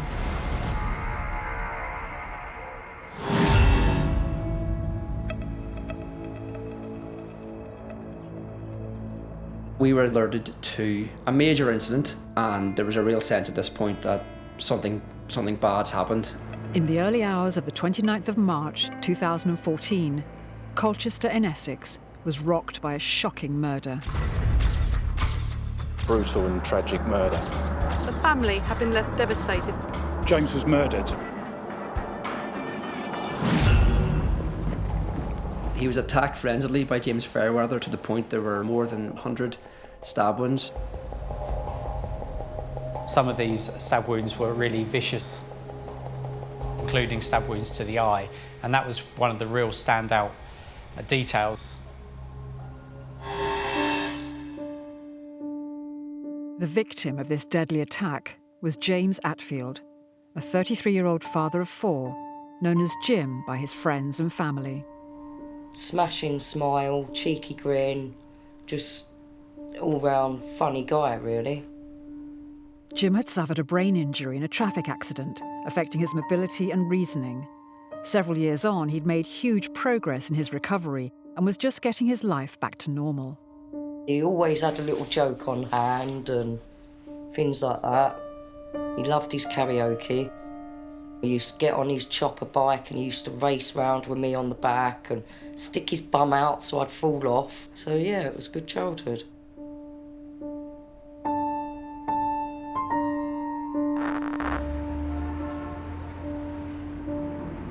I was due to meet Jim that night, but he cancelled. I don't know why. I remember actually messaging him and saying how upset I was. I wish I hadn't now, because I'll see what happened to him that night. I can never take those words back. Jim Atfield had been on a night out in Colchester. As he often did, he went for a few drinks by himself and he was making his way home. James decided to walk through Castle Park that night, which was a shortcut. Stopped halfway to have a cigarette. Obviously must have dozed off at some point during the evening, and then that's when he got attacked. This vulnerable, slumbering person was then set upon for no apparent reason and with no motive and violently killed.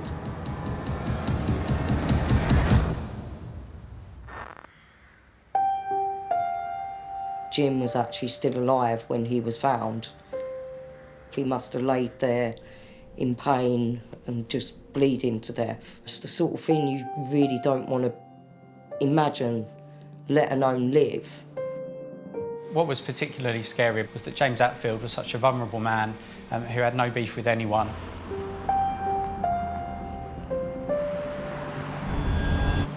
We had extensively covered the initial murder. We'd run a lot of appeals, including with Jim's family.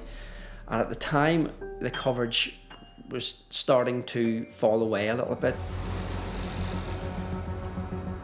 So we got a call to say there's a lot of police activity in this particular area along the Sallybrook Trail, just outside the Grinstead estate. We had been told that every entrance into Sallybrook Trail had been blocked off by police cars.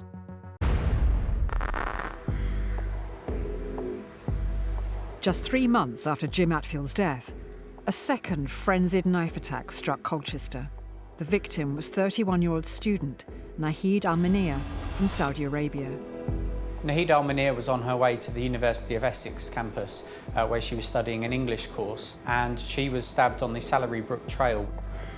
Nahid had come to the UK to study English as part of her PhD.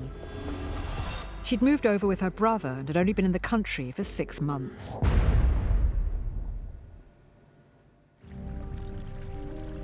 She always walked to and from the university with her brother, and people were wondering why on that particular day had she walked by herself. The morning her brother hadn't been there to chaperone her to university was the same morning the killer had been lying in wait for his next opportunity. She had done that walk many times. It's a lovely walk, which is a local nature reserve. He came from behind and launched his knife attack on her. He took off her sunglasses in order to stab her in the eye, and during the course of the short but brutal assault, he stabbed her more than 30 times.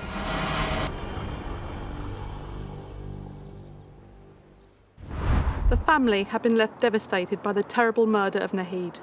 Nahid was a remarkable and gentle person who was loved for her kind and caring nature.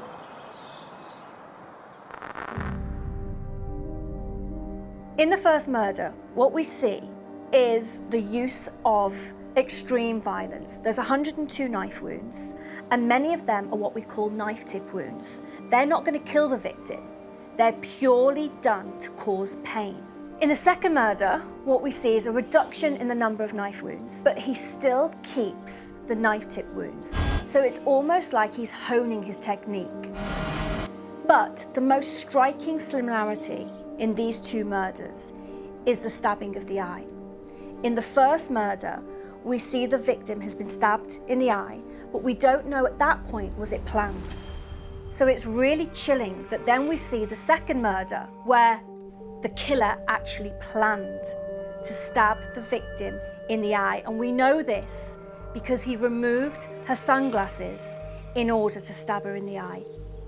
What we're starting to see here is an emerging MO. It's almost like the killer wants that to be the feature of his murders.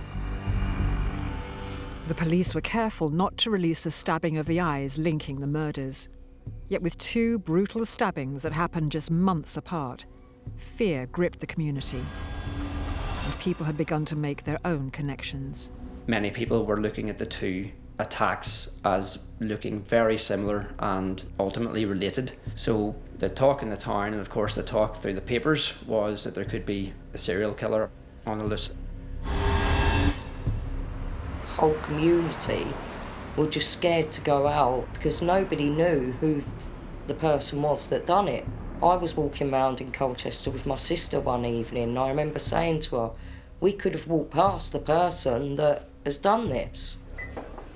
I was born and bred in Essex. I've lived here all of my life. So I myself, as well as covering the murder as a journalist, was also part of the community and felt that fear and concern about walking around alone late at night.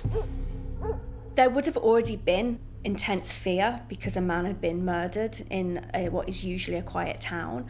But something that the public do in a case like that, it's called just world belief. It's that they think, well, it won't happen to me. That was nighttime, he was drunk, he was in a vulnerable position, I'm okay. So then, when a second murder occurs that happens in the morning, when a young girl is just simply walking to university, that then changes things. That means it could be me. Everybody is potentially a victim. And that would have really heightened fear. No one expected the killer would turn out to be a 15-year-old schoolboy. After the murders of Jim Atfield and Nahid Al-Mania in early 2014, Colchester was on high alert. You could not mistake that there'd been something bad happening in the town. The police presence was almost overbearing at times. And the police were working tirelessly to catch the killer. You had more police than anyone in the town's ever seen on the streets. They were patrolling day and night, and at the time, I remember thinking that's actually what people needed because they were scared. But frustratingly for the police, the killer had covered their tracks well. The community were, of course, extremely alarmed that a person who had killed had not been arrested. And the result was that police from other areas were brought into the area.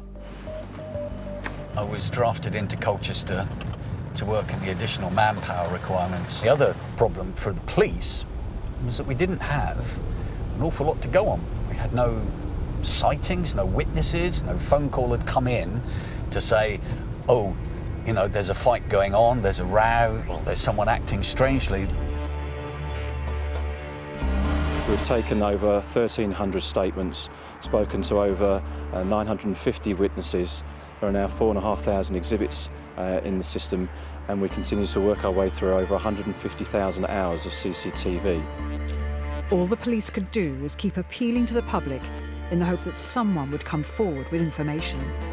After Nahid Al-Mania was killed, we were given handouts of specific items of clothing that the police had interest in. I'm keen to identify and speak to a man who was described as being on the Salary Brook Trail.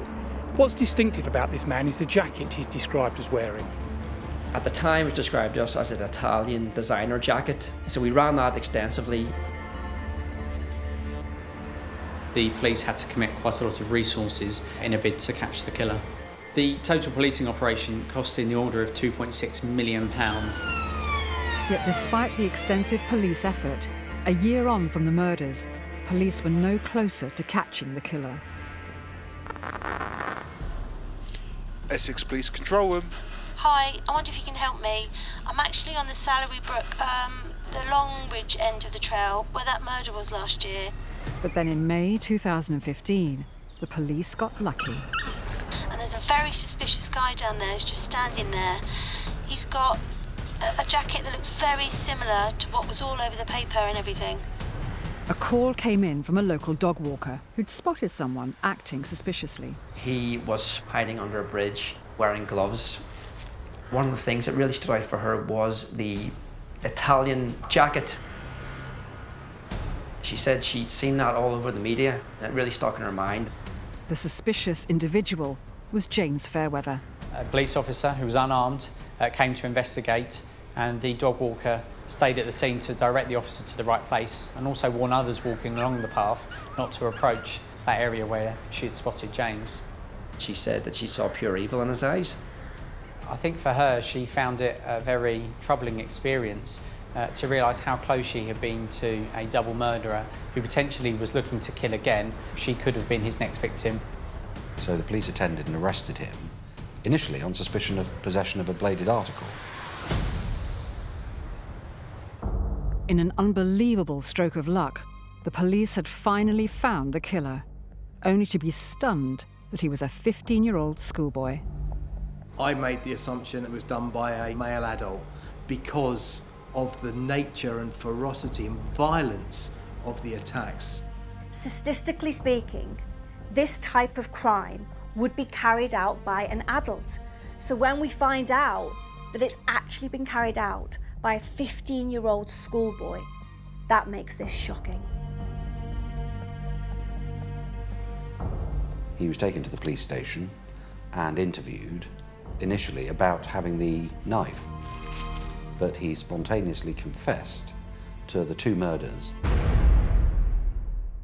And I saw him. It was laying on the grass, like that. It was like just fast asleep. Was where he was drunk. He described in detail what he had done.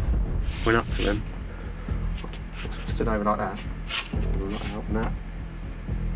So I stabbed him first there.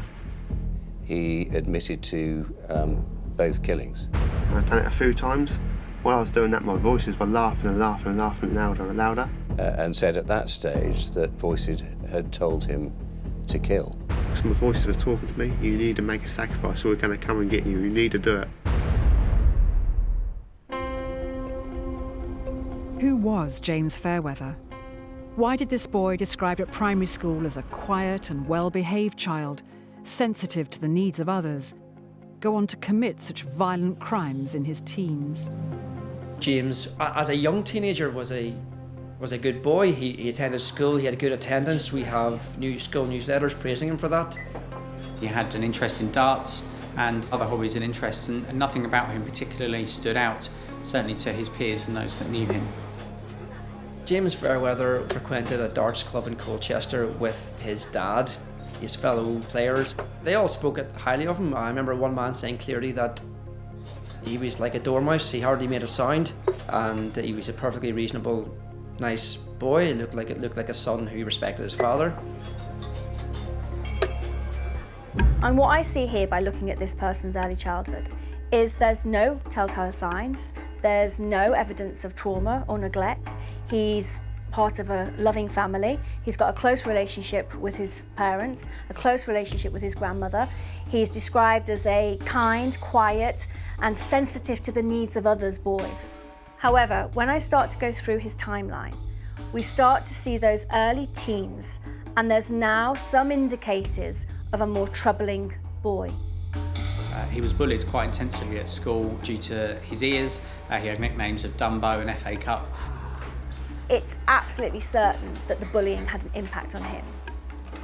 The impact of bullying on any young person is really quite devastating, and it has long-term damaging effects on them. It has effects on their personality, it has effects on their mental health, that they feel low in mood. It has effect on their confidence as they develop into an adult. So it's devastating what can happen to a child. So this definitely would have been part of the picture that helps us understand how he changes in those early teens. Age 13, James also had to deal with the sudden loss of his grandmother, who'd been a key influence in his life. Any one of the factors that we can see in his life doesn't explain his behaviour in any way, because many young people mourn a close relative, a grandparent, and don't turn into a violent murderer. And his grandmother was a huge protective factor for him. So the loss of her would have been hugely significant for him. Certainly after the death of his grandmother, he seemed to become a bit more violent and engaging negatively with his peers at school.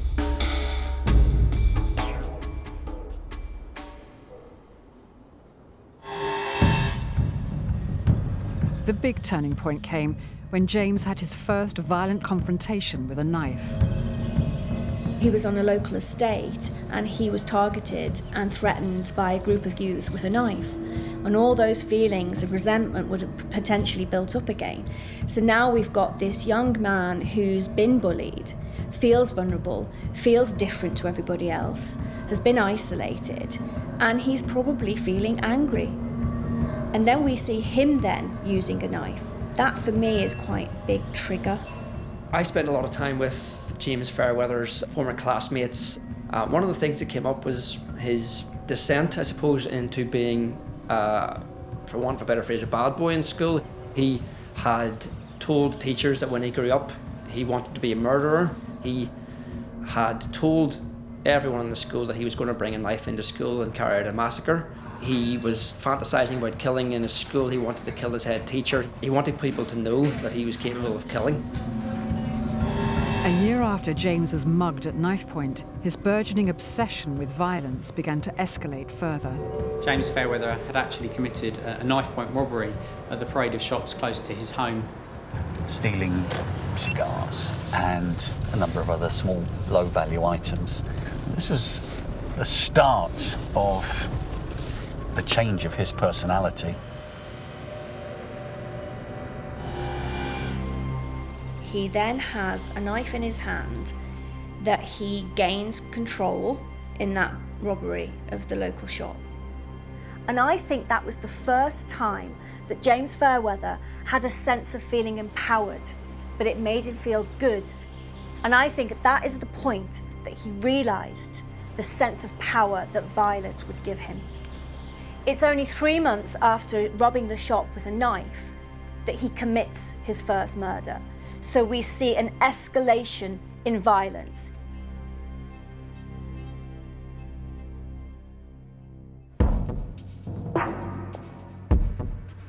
James was not given a custodial sentence. This is often the case for a youth committing a first offence. As a result of robbing his local shop, James Fairweather had been known to police throughout the whole investigation. And soon after Nahid's murder, police had even spoken to him as part of routine questioning of anyone previously involved in a knife offence. His mother actually gave him an alibi. Having spoken to him on the phone earlier, she believed he'd been at home the whole time. I don't think for a moment, having met her and spoken to her, that she was deliberately lying to cover up for James.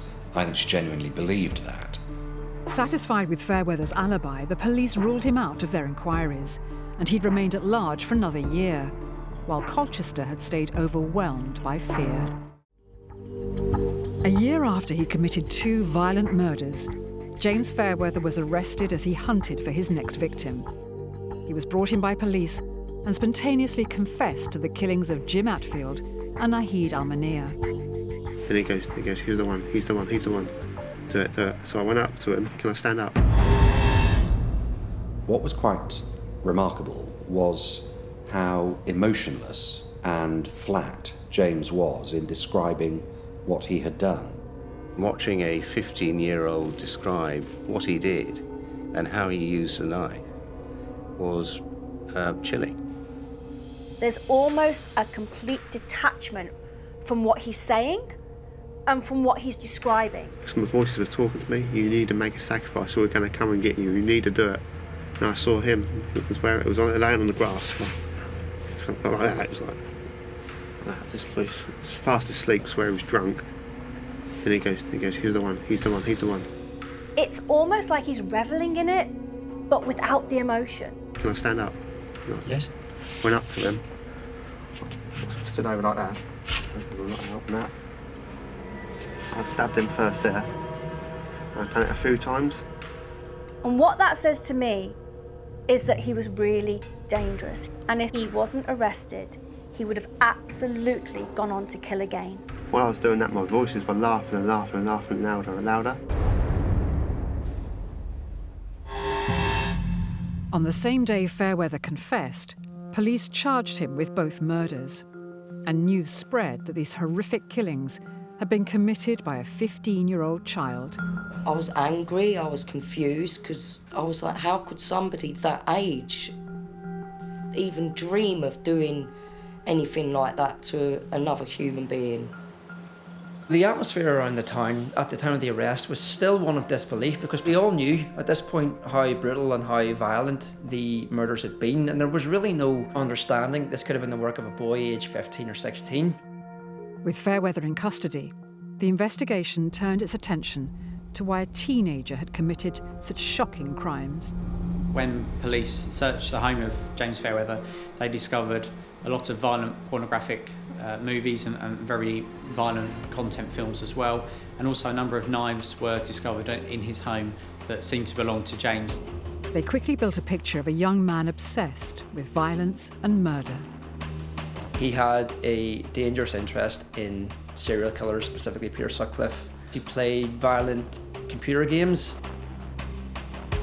He had spent considerable time researching extreme violence and indeed pornography on the internet, and he had unfettered access to the internet when his parents were both at work.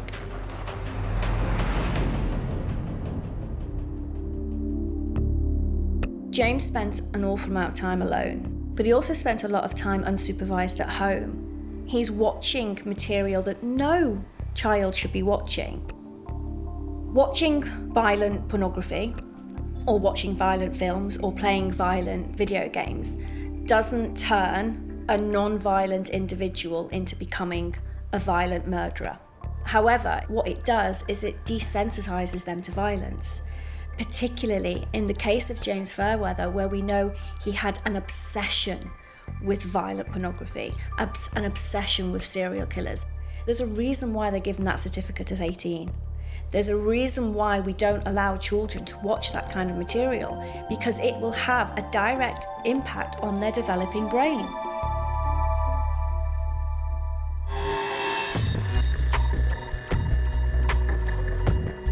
During my career, I've covered a few different murder trials, unfortunately, comes with the job. But this murder trial really stood out. The tension in the courtroom was palpable. 11 months after his arrest, Fairweather would stand trial at Guildford Crown Court, close to where he was being held in a psychiatric unit. I attended the court every day. It was difficult, but I felt I had to do it for Jim. It was like heartbreaking sitting there listening to all the evidence. We walked out every evening with tears rolling down our faces in disbelief. In the trial that spanned 2 weeks, Fairweather's defence hinged on his mental state at the time of the killings.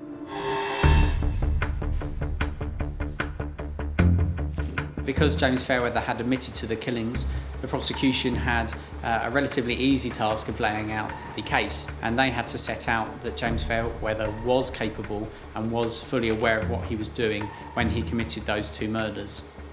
In contrast, the defence were not there to say that James Fairweather was not responsible for these killings in a practical, physical sense, but actually his mental state at the time meant that he couldn't be held accountable for his actions.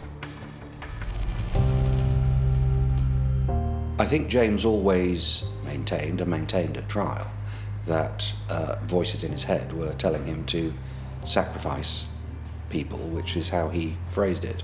And so we were able to focus the defence on the sole issue of diminished responsibility.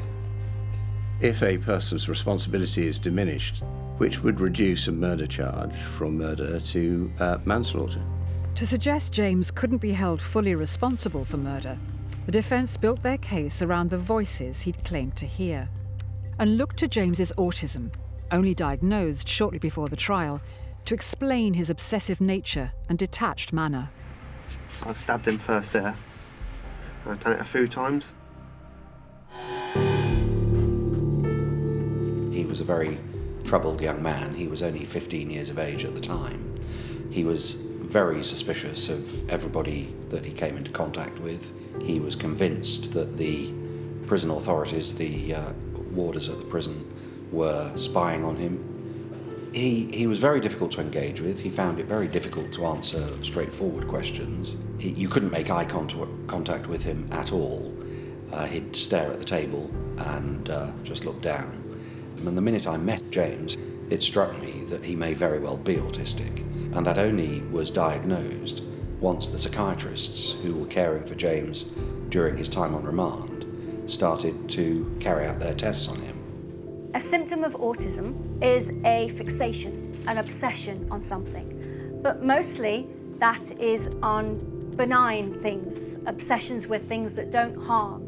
What we see in this case is that James Fairweather was fixated on violent pornography, serial killers, murder, and that obsession grew to the point that on a daily basis he was fascinating about committing murder. The fact that somebody suffers from autism, of course, is no defence to any criminal charge, least of all murder. It's a factor which the psychiatrist took into account in determining whether he was suffering from diminished responsibility or not. Everyone at the trial accepted Fairweather's recent diagnosis of autism, but ultimately concluded that it wasn't a defence for murder. Now, the focus was on Fairweather's alleged psychosis that manifested itself in the voices that told him to kill. 3 psychiatrists said that they believed that James Fairweather did have psychosis. Psychosis is abnormalities in functioning in certain domains, for example, delusions and hallucinations. So hearing voices is the most common form of a hallucination. Voices were talking to me, you need to make a sacrifice or we're going to come and get you, you need to do it. It's a very separate entity to their own internal voice. It's them hearing another person's voice. It's often commanding them to do something. And he goes, he's the one, he's the one. Do it. We called 3 psychiatrists on behalf of the defence. All 3 have diagnosed James as suffering from psychosis. They accepted the genuineness of his claim that he was hearing voices in his head. However, the prosecution's psychiatrist, Dr. Joseph, took a very different view. The psychiatrist for the prosecution believed that James Fairweather was lying about the voices. And some of the reasons put forward for that is that the nature in which he planned the murders. He went along wearing gloves to cover up his fingerprints, knowing that his fingerprints were on the DNA database. He threw away the knife. It seemed to be that, on the one hand, we've got this description of a very distressed young man who's hearing voices commanding him to do something. But on the other hand, we have this very lucid, organised offender who is able to cover their tracks after the murder, and those two don't sit together. Is he psychotic, or is he this manipulative, controlled individual? Dr. Jason's evidence was quite powerful and undermines the account he was giving of psychosis and the fact that he had carried out the stabbings whilst he was in a rage and then suddenly came to. Was Fairweather falsely portraying himself to the jury as a psychotic teenager so he could get away with murder? Colchester had been gripped by fear for 14 months. The whole community were just scared to go out. The killer was searching for his 3rd victim when finally the manhunt came to an end. She saw pure evil in his eyes, resulting in the shocking revelation that the murderer was 15-year-old James Fairweather. I stabbed him first there. Fairweather confessed, claiming voices made him do it, a claim his defence lawyers took to trial. Some of the voices were talking to me, you need to make a sacrifice or we're going to come and get you, you need to do it. The jury had to decide, was it the result of psychosis driving him to kill, or was this cold-blooded murder?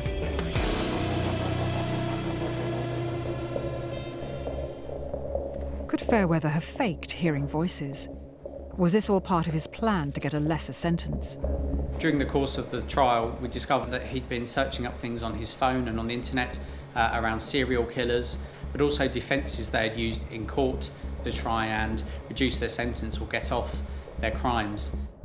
And the prosecution pointed to this as a suggestion that James was making up his mental difficulties in order to avoid a conviction for murder. There was no evidence that James had researched symptoms of psychosis, for example. All of his research was in relation to serial killers and what they had done, rather than any medical defences that they had advanced at trial. And so it meant essentially that a 15-year-old boy with no medical experience had successfully deceived 3 experienced psychiatrists.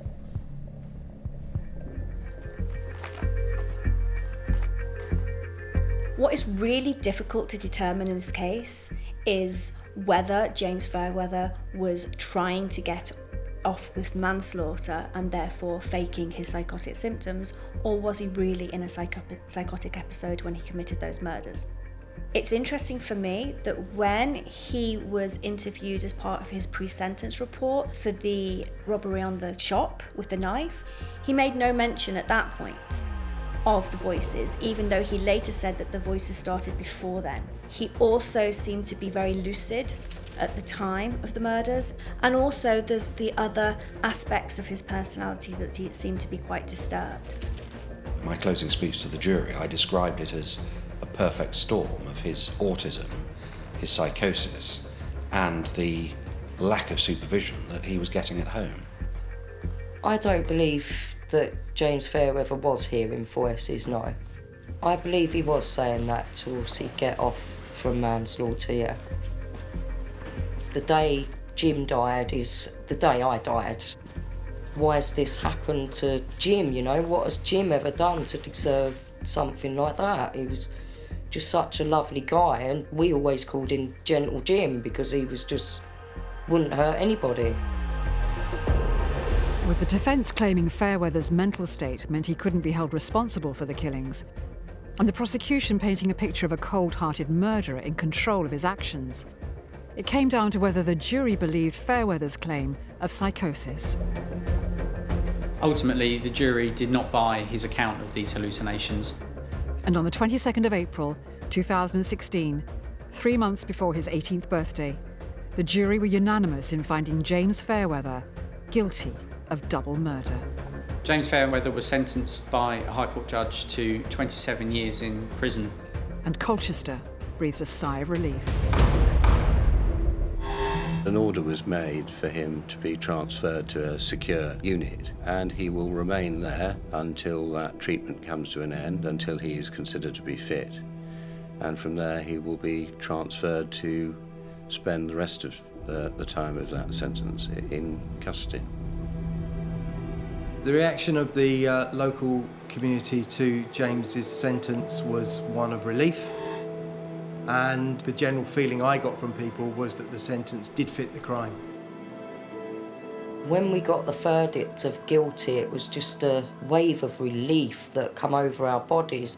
Getting that actually made us feel as though there was just a little bit of justice for Jim and Naheed.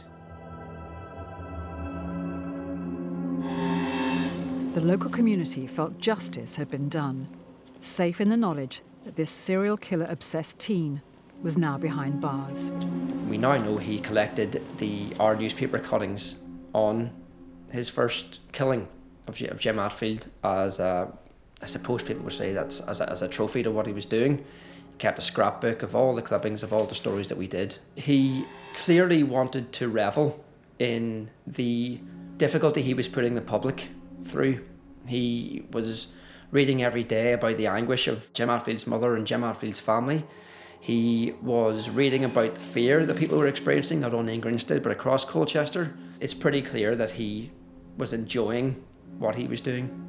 I think James Fairweather committed these murders because he was a deeply disturbed young man. However, there was clearly something there in his environment, in the material he was viewing, that all combined to create someone that ultimately went on to kill twice and potentially could have killed again. In the judge's summing up in this case, he talked about how James Fairweather wanted to carry out his sadistic, violent fantasies and how he was obsessed with other serial killers. Peter Sutcliffe, he stabbed his victims in the eye, and it's said that he did this because the eye remained open and he got some kind of pleasure from doing that, and Fairweather purposely stabbed his victims in the eye. So it's almost like he wanted to emulate the serial killers that he was so obsessed with. And the notoriety that comes with that would have been something he desired.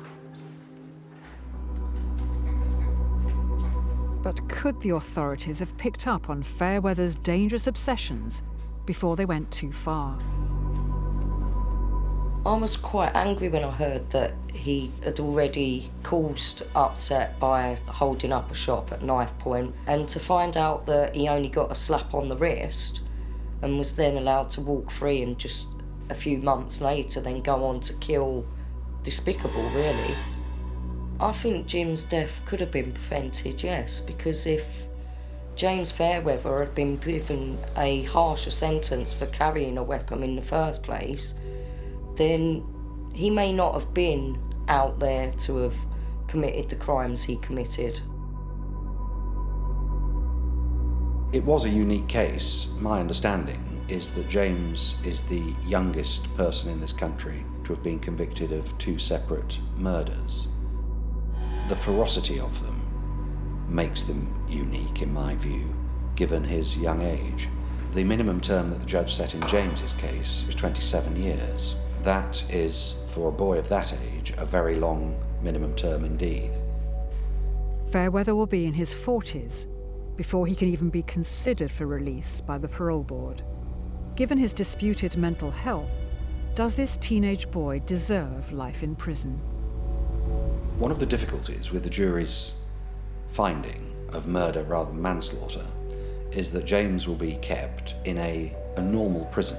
There isn't the medical and psychiatric support that there would be in a psychiatric unit.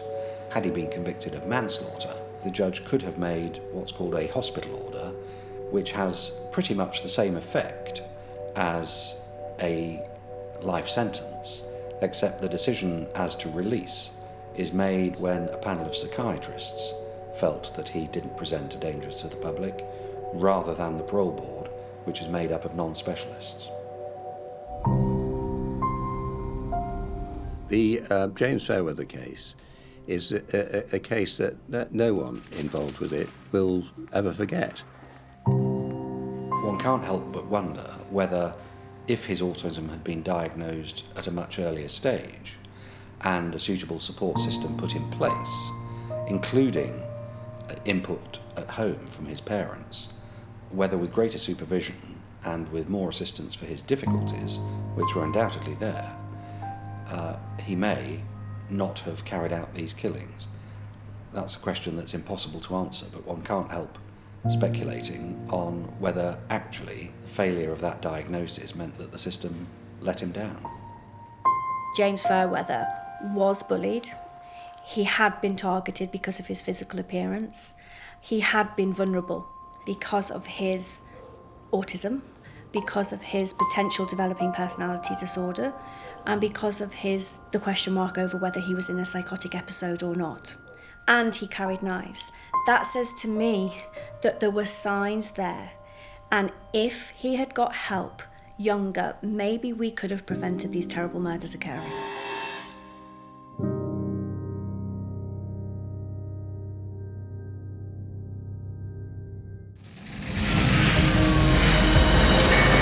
They should be the most innocent members of society. But children can be capable of the most sadistic, premeditated, and brutal murders. They beat him and hit him with a bottle. One of them stabbed Jay straight through the heart. What drives these kids to kill men, women, friends, family? She was determined that her mother had to die. Even their teachers. This was the first occasion upon which a teacher had been killed in class in the course of conducting a lesson. Could they be born evil? He did have a weird, dark sense of humour.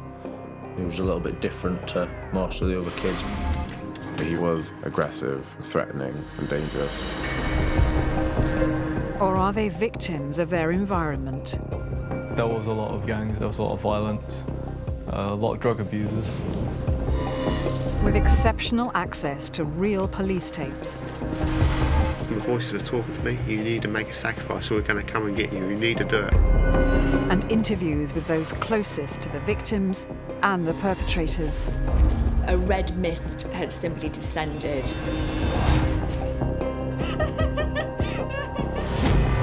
We reveal what made them such savage killers.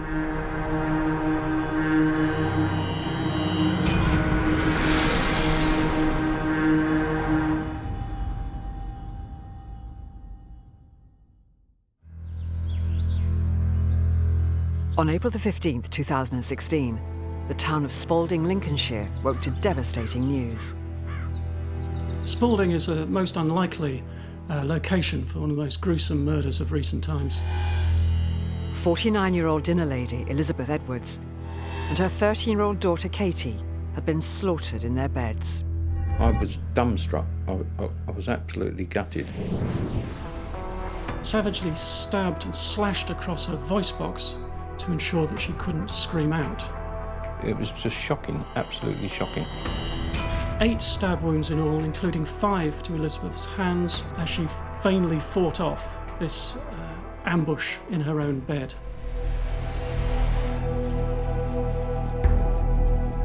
The news that would shock the nation was that the murders were committed by 2 14-year-olds, making them Britain's youngest ever double murderers. 24 hours earlier, Elizabeth had been reported missing by her colleagues at St Paul's Primary School. Her partner Graham was starting to worry why he couldn't get hold of her.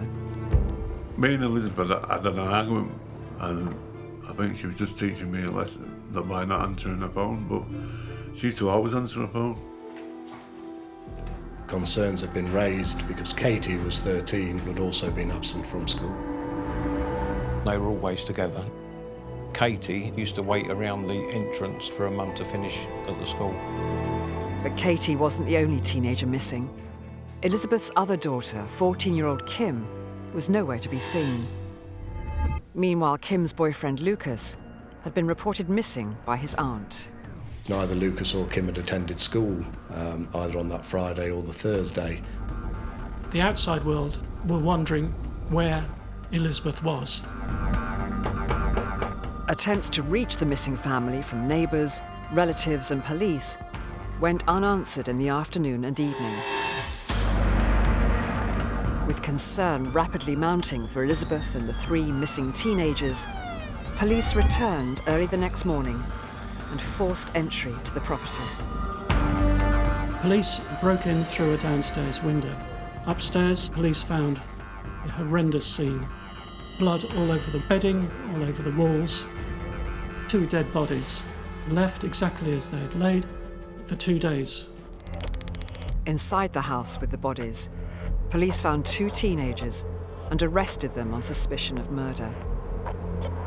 Because of their ages, the press couldn't report the details, but rumours began to spread locally that the culprits were none other than Elizabeth's own daughter, Kim, and her boyfriend, Lucas Markham. When I first heard that it was a daughter and boyfriend, I couldn't believe it. They were pretty much immediately arrested. There was enough evidence from the get-go to say that they were the reason for the murder. A lot of people were taking out lessons here and there to be interviewed by the police. It was a shock, really, to many people, because we didn't really think that would happen. When I was driving up, I see Kim in the back of a police car, and then the police got me in the car and said they'd found 2 bodies.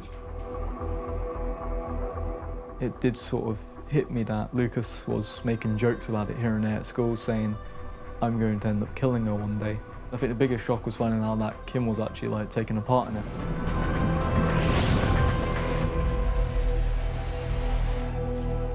The Edwards family was outwardly a nice, convivial little family of mother and 2 daughters, But unknown to neighbours, Kim had been driven by the most appalling sense of hatred towards her mother and sense of alienation from her part in the family. Everyone speculates that it was jealousy. She was jealous of her sister Katie.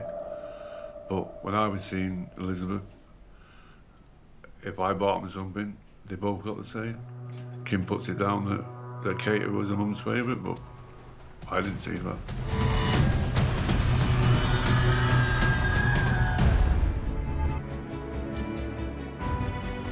Elizabeth Edwards was a single mum bringing up her 2 teenage daughters. She was popular locally, attending church and singing in the choir. She worked as a dinner lady at St Paul's Primary School beside the estate. I knew Elizabeth because I was the governor of the school. Elizabeth was strong in her local community. She helped at the local church. The Edwards family lived on a fairly run-down estate. Elizabeth was a regular churchgoer, and she also used to volunteer in a local charity shop. She's always smiling. One of those bubbly people. Used to do after-school activities with children. She loved children. Elizabeth's daughter Katie was in Year 8 and attended the same school as Kim. Katie was an outgoing girl, and she had a lot of friends. She was quite popular and all that within her year group. Elizabeth had been making plans for the future with her partner Graham. You're not recorded. You're not videoing this, are you? There you go. No way! She was organising us for her to get married. Graham spent all his free time with the Edwards family. Kate was very happy. Triple teenagers all were laughing. Kim wouldn't talk to me at first, but then she started to come round to talk to me. We used to have like a family afternoon of DVDs, Sunday dinner. I bought a dog with the family. It was only a puppy, and then we used to take it to walks round Spalding, along the canal. Me and Liz would have had 30 years together. Lucas and Kim have destroyed my life. What no one was aware of was that in the days before the murder, the 2 teenagers had spent hours walking the canal that joined their houses and sitting in the town's McDonald's, plotting the most effective way to carry out the killings. What's really interesting about this case is, yes, they've planned this murder, but they've planned it in a really childlike way. They're sat in McDonald's, eating a Happy Meal, planning a murder in a jokey way initially, and they then say that the jokes turn serious. They're children and they are quite childlike. They're detached in their emotions. They haven't got that emotional regulation and stability. How did it go from jokey, childlike, oh, I want to kill my mum, to, oh, we're going to actually kill my mum? The murderous plan was put into action when 14-year-old Lucas took 4 knives from his aunt's kitchen and in the middle of the night walked the 3/4 of a mile to Kim's house. Careful to avoid being spotted, he took a quiet path along the canal and climbed the wall into the back garden. This was a fairly well planned out murder. The agreement had been that Lucas would come round to the house and the pair of them would commit the 2 murders. She let him in through a first-floor window, and he crept into her sleeping mother's room, where he slashed her neck and smothered her with a pillow. Having carried out that savage attack, Lucas then moved into Katie's bedroom and attacked her in a similar fashion, slashing across her throat as well. She could only cry out, "I can't," and then couldn't get the words "breathe" out because her voice box had been slashed to ribbons. The 2 teenagers then had a bath together and went downstairs to watch television. And beneath the duvet, they watched their favourite vampire romances, the Twilight films. Lucas didn't want to talk in early police interviews, but Kim provided some of the most chilling statements the Lincolnshire Constabulary had ever heard from a child. She was laying on her side and he stabbed her through the neck. I was okay with the fact that it happened so quickly. It gave me peace of mind because, wasn't like torture or anything. Once Lucas heard Kim was talking, he decided to make a statement too. Or was the plan to kill Elizabeth and Katie? Yeah. Where was the plan since Wednesday? Why? What was the reason for killing Katie? Because she'd call the police. Is that the only reason? Pretty much. For 23 years, I was the courts correspondent to the London Evening Standard. Kim's interview after the murders were some of the most chilling evidence I have ever heard. It's a case that leaves you in despair for humanity. The children who committed these murders grew up exposed to violence. Lucas's bullying started from primary school. He was like everybody's punching bag. At a young age, Kim could see her father beating her mother. Could these experiences growing up explain why they committed this brutal crime? What happened in the lives of these children to make them be able to be so callous? And that's where I look at that early developmental trauma.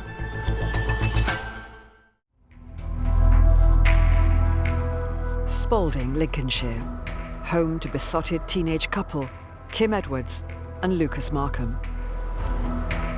What was once a thriving market town is now reliant on seasonal agricultural work.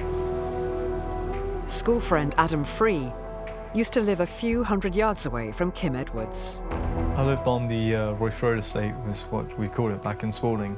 Kim Edwards used to live there as well, and it was a bit of a violent estate really. Like, there was a few gangs over there was a lot of violence, a lot of drug abusers. I remember some break-ins happened with some of the old people. The brutal murder of Elizabeth and Katie wasn't the first time police had attended a suspicious death on the teenagers' doorstep. 10 months earlier, another murder investigation had shocked the community to the core. Most people were absolutely gobsmacked that another happening was so close to the one before. I'm a counsellor for St Paul's ward, and people phoned me to find out if they were safe in their houses. That murder happened yards from Kim's house. It was a tough part of town to grow up in for both the future killers. But Kim had also been exposed to violence as an infant. Could that have had an effect on her emotional development?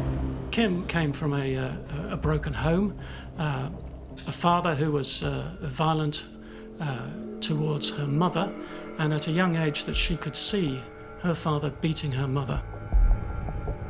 Witnessing constant daily domestic violence in those formative years of a child's life is really detrimental on their brain development. It impacts on how the brain grows, and that has consequences on their behaviour, on their ability to survive, because they're constantly expecting danger.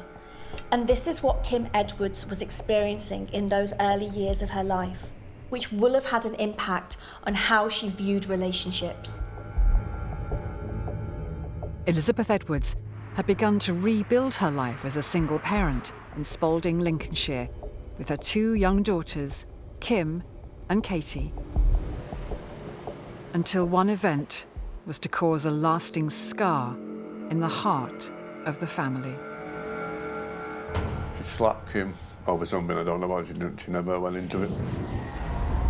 There was a family row, and Elizabeth lost control and struck Kim. Kim immediately went to social services, and she and Katie were taken away from Elizabeth.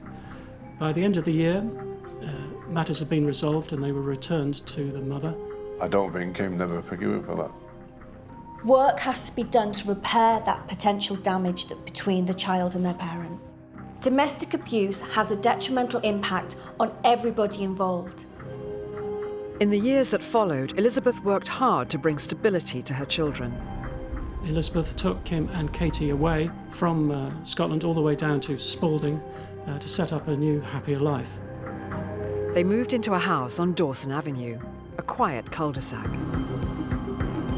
But Kim still held on to that grudge against her mother, later telling police, Ever since, I was young, I've never got on with my mum. I knew that she favoured my sister more than me. And even though she said that she didn't, I knew that she was lying. Probably most families have some element of sibling rivalry, but it doesn't lead to absolutely devastating consequences like in this case. The boy who was to become Kim's partner in crime had experienced an equally troubled past. Lucas Markham was born in Peterborough, 20 miles from Spalding. Lucas was brought up in an abusive household. He also suffered, at the age of 4, a heartbreak and a seriously emotionally disturbing loss of his mother to leukemia. After his mother's death, Lucas spent time in and out of care before being taken in by his extended family. He lived with his aunt there. I was told that his dad was an alcoholic and lived in Peterborough. Lucas was to tell psychiatrists after the trial that he'd been a victim of an abusive family. He had moved between foster homes. There had always been a violent background. Lucas Markham was living with an alcoholic parent, but he had the stability in his early years of his mother, who would likely be his main carer. So when she dies at the age of 4, that completely changes his life. He has absolutely no emotional security, no sense of belonging, nobody to turn to. So when she dies, he loses everything. But that all changed for Lucas once he met Kim Edwards in Year 8 at the Sir John Gleed School in Spalding. Kim had first come to notice Lucas when Lucas threw a chair across the room during an English class. I would say Lucas was trying to impress Kim at times, yeah. Lucas was a rebel, a loner, and in Kim's eyes, quite an attractive person with whom she could bond. It's not surprising as a professional looking at this case that Kim became attracted to Lucas when he's demonstrating aggressiveness. It's almost like my knight in shining armour will protect me. What we see in Lucas Markham's case is that he is very detached from people around him until he meets Kim Edwards. And then he finds the person that he feels love, attention, and a sense of being needed. That would have been powerful for him. He was an alright guy at first, when I first met him and all that. He hadn't had the best of life with his mother and father and all that. People were joking about the fact that his mum died of cancer over behind his back. It was a disgusting thing to say, really, when you find out about it, but it just really makes me feel like that. He was very hated. He was getting bullied quite a lot by a lot of the kids, which then usually resulted into him fighting back. Like, he wasn't really someone to sit down and just take it. Now they were a couple, Kim and Lucas began to spend more and more time together. At school, Kim was a bright child, but she clearly was drawn to rebel figures. Lucas ticked all the boxes in what she saw as her ideal boyfriend. His similar background bonded them so closely together that it was the basis of this toxic relationship. If at first their relationship provided mutual support, it very soon caused both children more problems. She was getting bullied quite a bit as well here and there, probably because she was dating Lucas. She was a bit outcasted. Kim and Lucas's relationship was weird at times. Like, they were very, very close, and it did sort of like creep me out at times when I looked at it. Like, two kids that just didn't really feel like they had anybody else, and, you know, they were always attached. Lucas became a frequent visitor to Dawson Avenue. But he didn't make a good impression on Elizabeth's partner, Graham. Lucas, I just didn't like him. It was his attitude towards people. Couldn't stand him. He was just, to me, a grotty little kid. A scruffy little kid. And he just wore the same clothes all the time and never washed. By the summer of 2015, Lucas's behaviour in school had deteriorated. Lucas was in a small little unit for people who just had a lot of behaviour issues, couldn't sit down in class, got into a lot of fights, or at one point it was for people who were getting bullied. There was quite a lot of people who were in there who were bullied. Elizabeth was growing concerned about the company her daughter was keeping. What I can gather, she was scared to death of him. because he had a bit of a bad temper on him. Kim's mum didn't agree of her relationship. Kim and Lucas's relationship was absolutely toxic. Those two saw themselves as them against the world. It was needy, it was controlling, it was the type of relationship that no 14-year-old should be in. They were completely wrapped up in each other and nobody else existed. The couple was so obsessed with each other that over the next few months, when events beyond their control conspired to split them up, their unhealthy relationship became a deadly one. The collective wisdom is that it would be highly unlikely that this would have occurred had the two not come together. They weren't capable of it on their own. If they weren't a couple, they would have never murdered anybody. There was a toxic relationship that turned them, like Myra Hindley and Ian Brady, into a lethal combination that would kill in the most shocking manner. In April 2016, 2 teenagers in Spalding, Lincolnshire, had been arrested for the murders of dinner lady Elizabeth Edwards and her 13-year-old daughter, Katie. Apprehended at the scene were Elizabeth's other daughter, Kim, and her boyfriend, Lucas Markham. What events could possibly have occurred in the teenagers' lives to lead them to become the youngest double murderers in UK history? Basically, me and Kim, like, she knows he hate her mum, and I said I wish I could kill her, and she said yeah, and she thought I was joking, but I was being serious. Then she realised I was being serious, so she started being serious. Kim and Elizabeth had a difficult relationship, and it was now exacerbated by constant arguments over Kim's boyfriend, Lucas Markham. I think Kim did appreciate her mum, but when Lucas came on the scene, I think the opinions has changed. Elizabeth saw exactly what Lucas was and rightly believed that he was an extremely bad influence. She thought that Lucas was a bad influence on her, but really I feel like they were a bad influence on each other. Court documents later noted that the pair were clearly besotted with each other and that the relationship had become sexual. Elizabeth did her best and tried to split them up, which of course increased the hatred that Kim had. With her daughter refusing to stop seeing Lucas, Elizabeth took the drastic step in October 2015 of banning him from the family's home. But the plan backfired.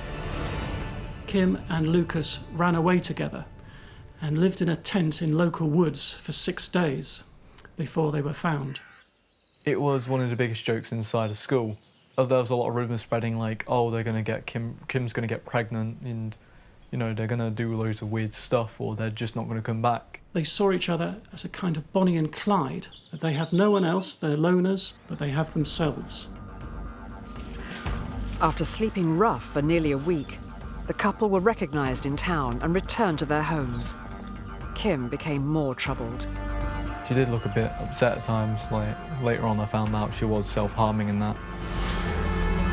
In early 2016, she reached out to a teacher, writing, "I have tried to remain strong, but I can't fight anymore.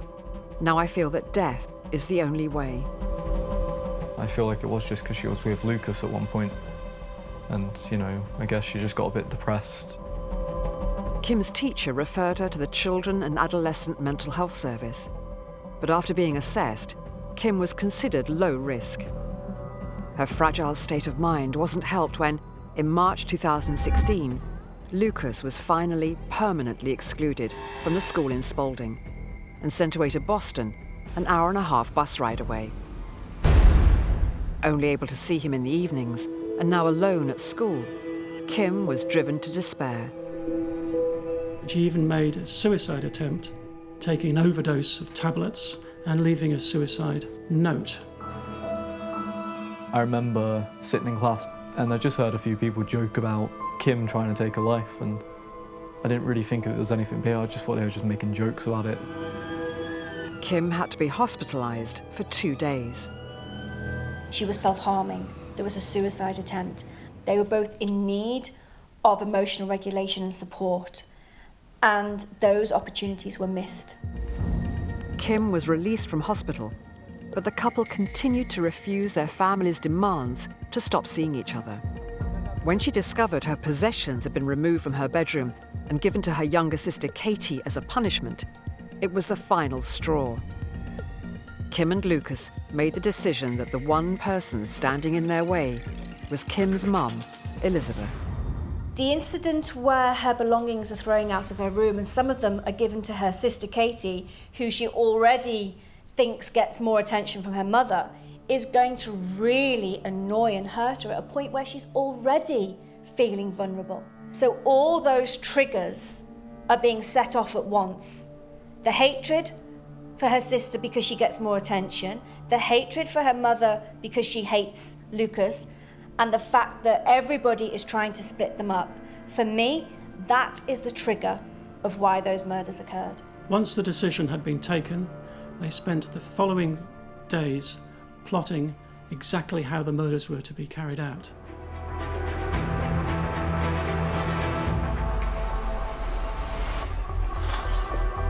The plan had been for Lucas to steal knives from his aunt's kitchen, walk the mile along the canal that joined their houses, and signal for Kim to let him in. But the first 2 times they tried, it didn't work out. Lucas hadn't been able to gain entry. I think one occasion Kim was asleep, and on the second occasion hadn't been able to get in. I find it really difficult to understand how, when planning to murder your mother and your sister, you could fall asleep on the nights that it's arranged for. I believe that she was having elements of doubt. After 2 failed attempts, the couple met up and decided to try again. So now they feel that they can't get out of this, because if they get out of it, they won't be together. So it's either continue with this course of action or their relationship is going to be over. So when it came down to that 3rd night, it almost had to occur.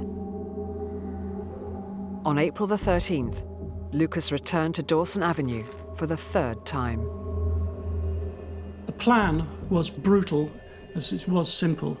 Lucas brought with him 4 knives. He was to tap 3 times on the bathroom window. He would then be let in by Kim, and they then set about the murder. Stuart Wilde was one of the first to talk to the young killers after their arrest. It was a Friday afternoon. I received a call to attend at Grantham Police Station for 2 juveniles who'd been arrested on suspicion of murder. I was told 2 bodies were in situ still within that property. Lucas looked like a schoolboy. It was hard to comprehend that a 14-year-old had been accused as to what the police were saying he'd done.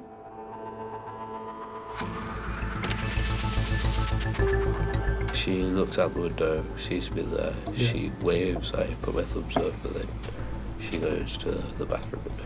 She opens the bathroom window, I pass my bag through, I get through, and then she opens my bag, and I take a knife out, and I pass her a knife. She holded the knife, but never used the knife.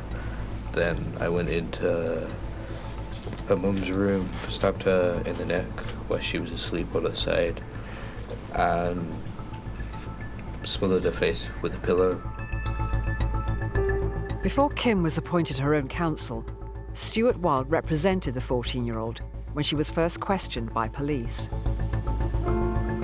I went into the room to see what was going on because I heard noises and stuff. So I just wanted to check if he was okay. He was on top of her with a pillow over her head. I thought I heard her say, "Get off me." After about 10 minutes of Lucas putting his weight on her, she was dead. Kim told the police the original plan had been for her to murder her sister Katie, but when she couldn't go through with it, Lucas took over. She's not concerned about the fact that her mother and sister are murdered. She's more concerned about what's happening to her boyfriend, and that further gives evidence to that toxic relationship. I went into Katie's room, which is the same room as Kim's, and I thought I stabbed her, but I'm not 100% sure if it was like her or the mattress. And then I swallowed her face with a pillow too. She asked if she struggled to get up. I said no. And like if it happened, I said yeah.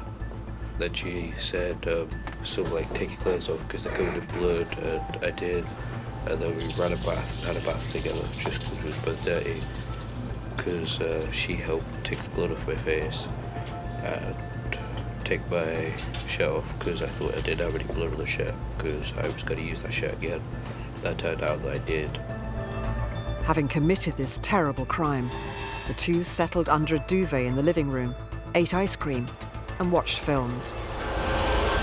Perhaps the most shocking element of the entire double murders, on top of the savagery of the attack, was their emotionless and cold response. When the police turned up at the house, they entered the living room to see the two teenagers under the duvet on the mattress. One police officer asked Lucas where Elizabeth was. Coldly and staring him straight in the eye, he replied, "Go upstairs and look." There had originally been a different plan for the aftermath of the murder. The police also discovered some pills which reflected Kim's original plan. Once she and Lucas had killed her mother and her sister, that the two teenagers planned to kill themselves. I think Lucas Markham had no intention of killing himself. So they became entwined in each other's company following the murders and almost forgot what had occurred because they were so caught up in each other. In the 7 months between the discovery of Elizabeth and Katie Edwards' bodies and the eventual murder trial, there was a ban on the press reporting the identities of the two teenagers arrested for the crime. Because they were so young, there was anonymity in the press. You could name the victims because they were dead, but you couldn't name the defendants. The town was in mourning. Adam was at school when he heard the news. We were just sitting there in the assembly and you see our headmaster coming in. He looks like he's got tears coming in. He's just saying that it's a tragic thing. People are crying and you do see that Kate was very liked in school, like she was loved and all that. And it did hurt a lot of people. People who knew Kim and Lucas began to question whether there had been warning signs. Friends of Lucas point out that he was obsessed with a case that had occurred on the local estate. A 42-year-old man called Warren Free had been set upon by a gang of teenagers. Warren Free, the father of Lucas and Kim's school friend Adam, had been killed 10 months earlier, just a few hundred yards from the Edwards family home. Lucas was sort of on my side with my dad's murder. He was very supportive of me, but he was coming a little bit questionative about it.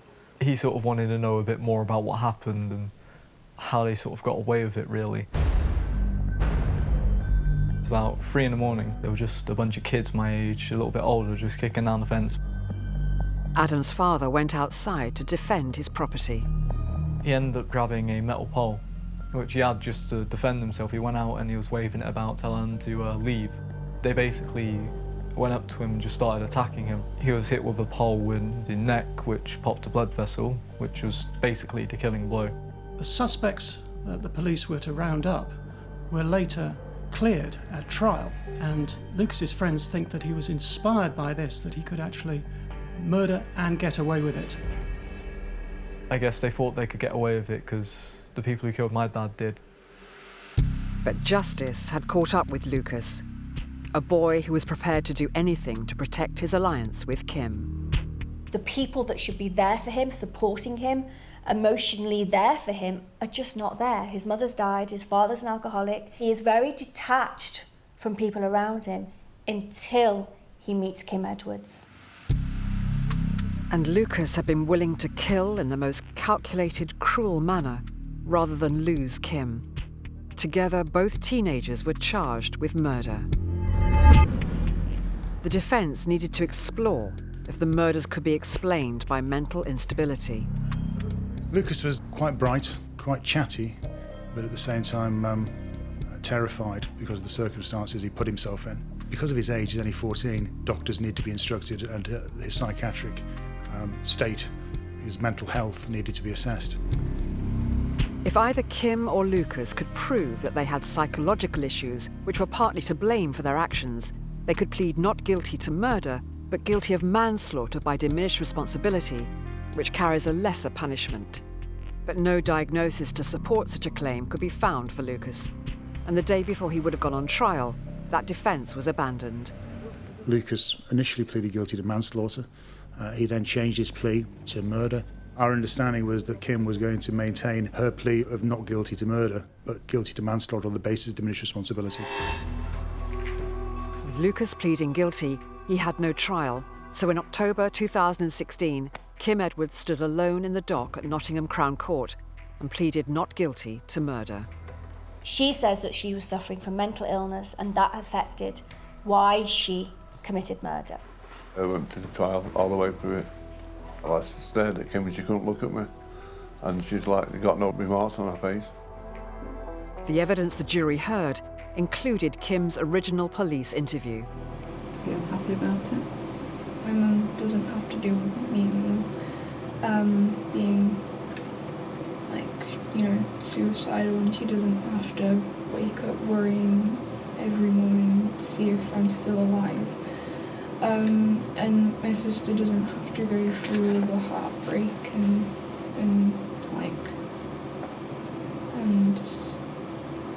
all the emotions and stuff.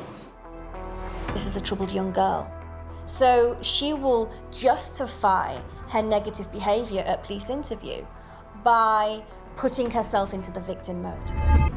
Where did you think up to kill your family, to stab them in the throat, to have a bath afterwards, to commit suicide afterwards? Where's all this come from? It just went with general military, because the voice box, the stabbing in the throat, the bath because of the dog, so she wouldn't smell the blood, because I don't like the smell of blood. A possible explanation for their complete emotional detachment goes back to looking at the damage caused to their brain by early developmental trauma. But how far can Kim's turbulent formative years really excuse her decision-making? That young person needs help to recover from that trauma, but it doesn't stop them understanding that it is wrong to commit murder. Kim Edwards and Lucas Markham knew that taking somebody's life was wrong. They just didn't have the emotional regulation and the consequential thinking to really understand what they were about to do, but they knew it was wrong. It was up to the court to decide if Kim could be held wholly responsible for her actions. 2 expert witnesses examined Kim's mental state.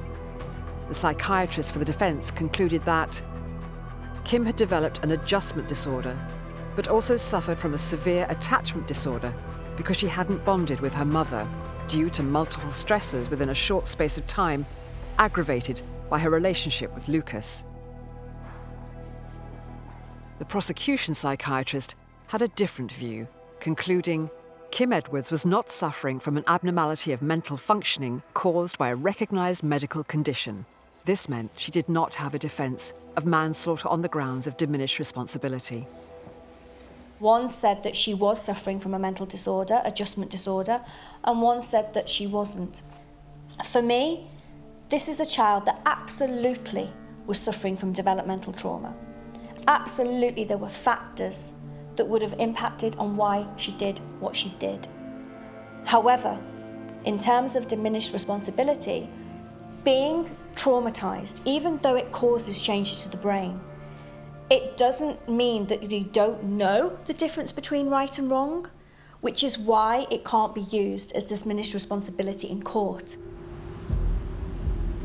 Having heard from the experts, the jury agreed that Kim's lack of parental nurture and traumatic environmental factors were not enough to support her defence of diminished responsibility, and they unanimously found her guilty of murder.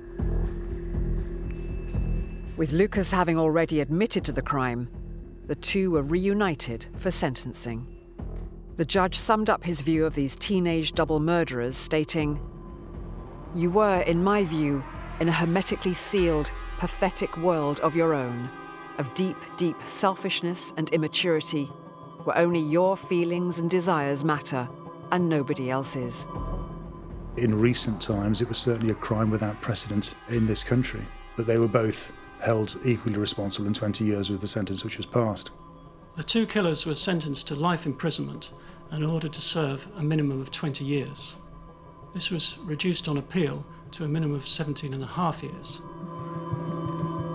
The judge added, "I sentence you as children, which you are.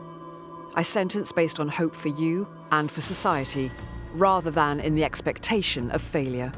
If Kim gets the help she needs, I think there will be a day that she wakes up and the reality of what she's done will hit her. And at that point, she will feel remorse. People who knew the teenagers aren't convinced they can be rehabilitated. Even after 17 years, it's never really going to get rid of the fact that you murdered somebody. As far as I'm concerned, they should be locked up alive, the pair of them. Shouldn't be allowed out. They took a life, so a life for a life. The couple were convicted of murder, but was there something innate in these two killers that meant this terrible situation was inevitable? Or could the murder of Elizabeth and Katie have been prevented? This is one of those cases that I look at and think how terribly sad that we missed an opportunity to help a damaged young girl and a damaged young boy. They both had terrible influences on each other's life, really. If Kim and Lucas weren't a couple, I don't feel like the murders would have happened. Separately, they were both troubled young people, and they would have had particular issues. Maybe there would have been some antisocial behaviour, there would have been mental illness, suicide attempts, self-harm, but together, the joining of that relationship is what created that toxic, aggressive, and violent and murderous couple.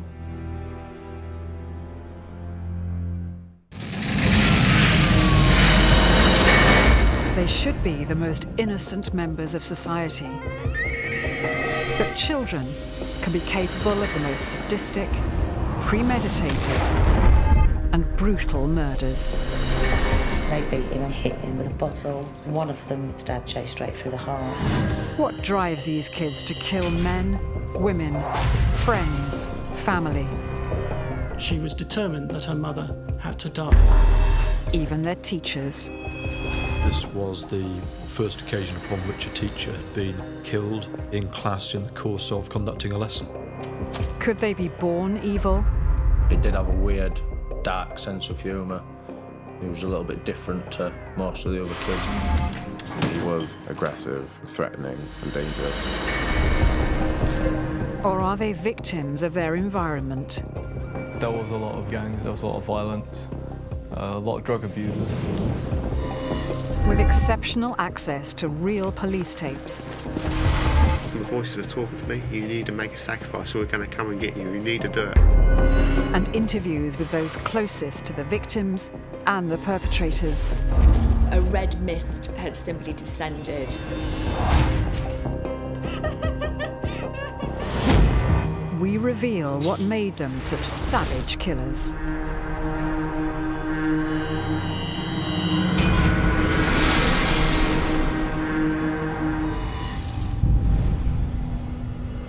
On the 24th of October 2010, the body of teenager Rebecca Aylward was found lying in woodland in South Wales. She had suffered violent and repeated blows to the head. It was a severe frenzied attack. As a mother, as a parent, it's your worst nightmare. Rebecca had last been seen en route to meet her ex-boyfriend, 15-year-old Joshua Davies. She thought they were getting back together. I have no doubt about that. She would have been over the moon. For her, there was romance in the air, but at the very same time, Davies was planning to kill her. That same day, Davies was arrested and less than a year later was convicted of her murder. This wasn't a crime of passion. This was not impulsive. This was a murder he had planned for months. Throughout his trial, and even after his conviction, Joshua Davies maintained his innocence. He blamed his friend blamed him. But in 2018, 8 years after Rebecca's death, Davies finally admitted to killing her. That hurt even more because that means he's just sat there knowing that for 8 years. What caused a 15-year-old boy, often described as charming and intelligent, to ferociously bludgeon his ex-girlfriend to death? And why has it taken him so long to finally admit to her murder? Rebecca Aylward was born on the 28th of February, 1995, and lived in Maesteg, South Wales. As a teenager, she attended Archbishop Magrath Catholic School, where she met one of her closest friends, Irving Smith. Through school, Becca and I were best friends with each other. We'd go over to her house and just stay over, and her mum would be like, oh, he's here again. Rebecca was a gorgeous girl. She had everything. She was kind. She was a lovely big sister. She was intelligent. She was funny. She was just a really happy person, just really always laughing things, just really energetic. She was 5'3", petite, really attractive, wonderful girl. Rebecca's number one ambition was to be a barrister. She felt that would be a fine and fulfilling job, but it was all about doing something worthwhile. Rebecca, or Becca as she was known, was incredibly close to her mother Sonia and her younger siblings Jessica and Jack. Beck was obviously the one who the other two looked up to, and she was a kind of their role model. Rebecca's parents were divorced, so it was just Sonia and the 3 children living in their house, which they'd literally just moved into. And like many teenage girls, Rebecca was falling in love. Rebecca and Josh met in secondary school. He got on really well with the family, so he used to be up there a lot. Becca's family really, really liked him a lot. He was almost part of their family, and they welcomed him with open arms. He was that kind of boy. He was witty, he was personable, he was great fun to be around. He was always coming round. They'd known him for a long time. Becca's and Joshua Davies' relationship, though, wasn't always a smooth one. They had an on and off relationship. It was always them too, but it was just a lot of the time they were broken up, but then some other times they were together. She would spar with him, and I think this may have been one of the things that attracted him to her, the fact that she would take him on. She had the intelligence to do so, and I think he was used to having a little coterie of people around him who adored him and looked up to him and hung off his every word, and she wasn't that. We know that Rebecca was supporting her mum through her divorce and had quite a negative relationship with her father, and that may have been why Rebecca was so keen to be loved and supported by Joshua. On the 23rd of October 2010, the bright and conscientious schoolgirl disappeared. Obviously, a missing young person is an extremely urgent call. It was highly unusual for Becca not to be in touch with her mum. She was a responsible girl. She always kept in touch with her mum, always let her know where she was. At the time of her disappearance, Rebecca and Joshua Davies were split up again. But she had gone to meet him that day. She thought they were getting back together. I have no doubt about that. She would have been over the moon. She was a young girl that was actually in love. Unfortunately, in Mr. Davis's mind was something considerably more sinister. The next morning, police discovered her lifeless body in neglected woodland. Joshua Davies was arrested on suspicion of murder. The absolute tragic part of this case is that Rebecca shared things with her mum. She didn't hide, she didn't sneak around, she didn't meet Joshua in secret. She told her mum where she was going to be. Sonia still couldn't protect her from Joshua Davies. What the subsequent investigation revealed would be shocking. He'd lured Rebecca into a violent and deadly trap. It's impossible to imagine knowing that your child has been murdered, brutally murdered. Why did Joshua Davies, an intelligent and well-liked schoolboy, commit such a horrific crime? This is a 15-year-old. Where did it go wrong? On the morning of the 24th of October 2010, 15-year-old Rebecca Aylward was found violently bludgeoned to death. Rebecca's on-off boyfriend, Joshua Davies, who was also 15, was arrested for her murder. But why would this clever, popular schoolboy want to commit murder? This is not a career criminal at the end of his career. This is a 15-year-old boy. Where did it go wrong?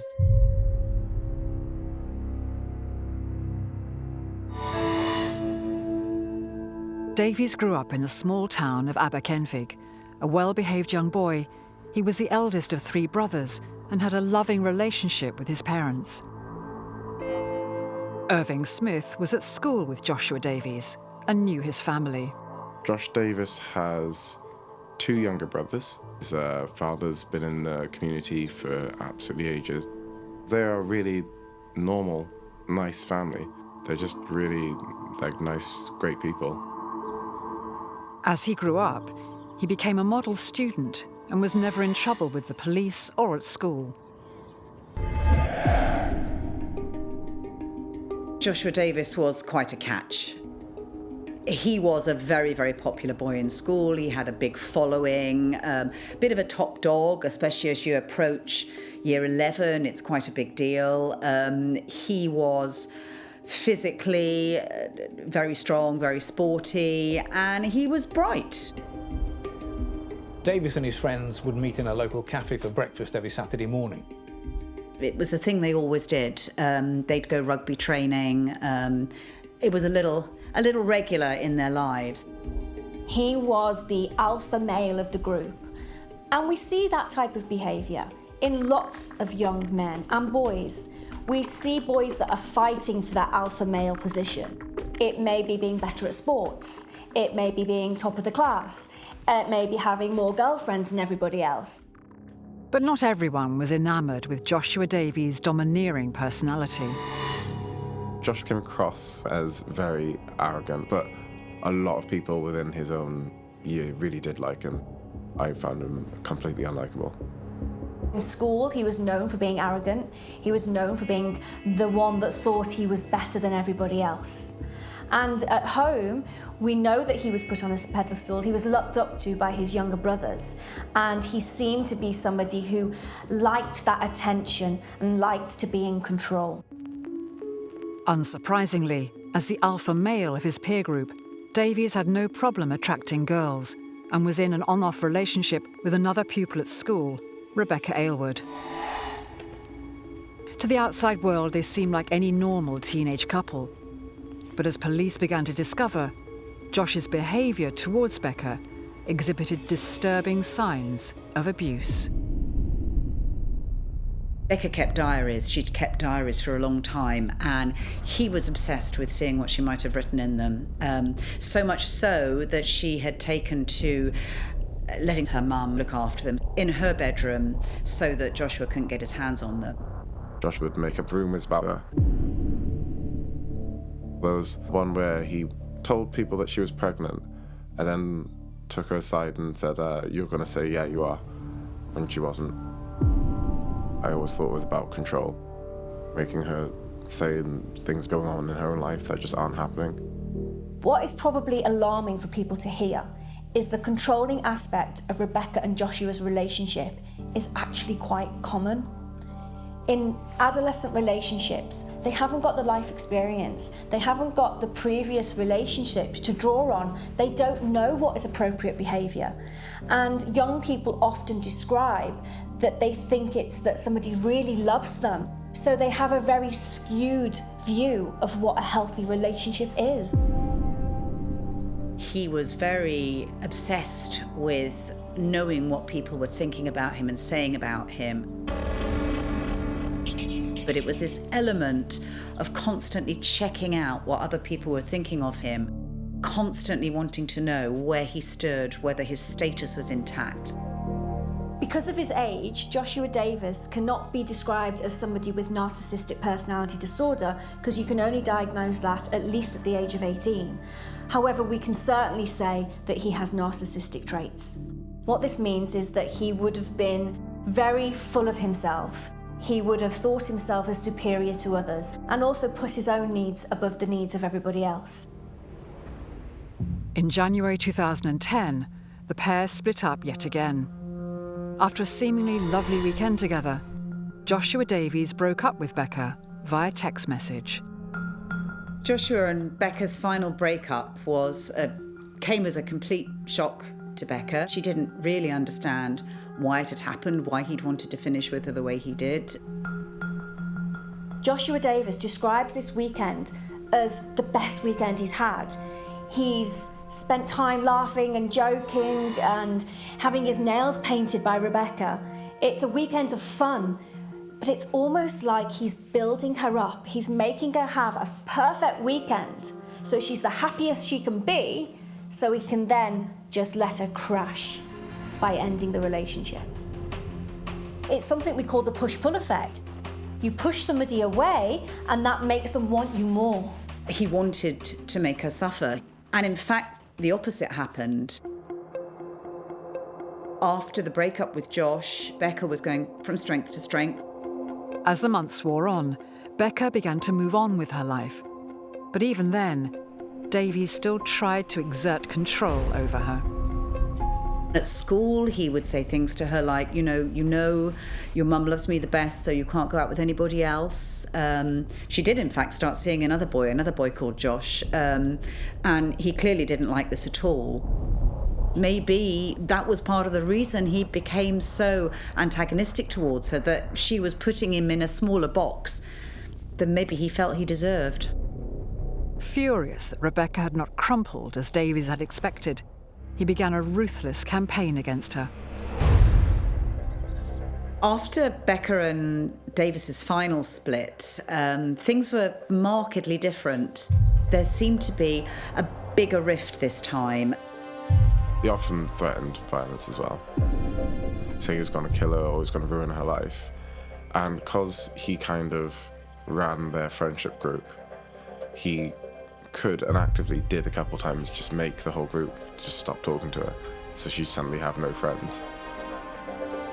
This would have isolated Rebecca. This would have made her feel absolutely devastated.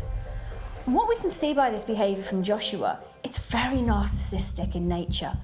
It's wanting people to look up to him, whilst the person that he has got rid of, people demean and turn away from. The power that would give him, the sense of control that would give him, would be intoxicating for him. Rebecca's relationship with Joshua Davies appeared to be over for good. However, 9 months after their breakup, Davies suddenly contacted Becca out of the blue and asked to meet up. It had thrown her into the usual teenage maelstrom of emotions, excited, nervous, every emotion in between. But it was clearly a very big deal for her. She clearly still had strong feelings for him. They'd been quite ratty to each other. After they split up, they'd said some very bad things about each other to their friends.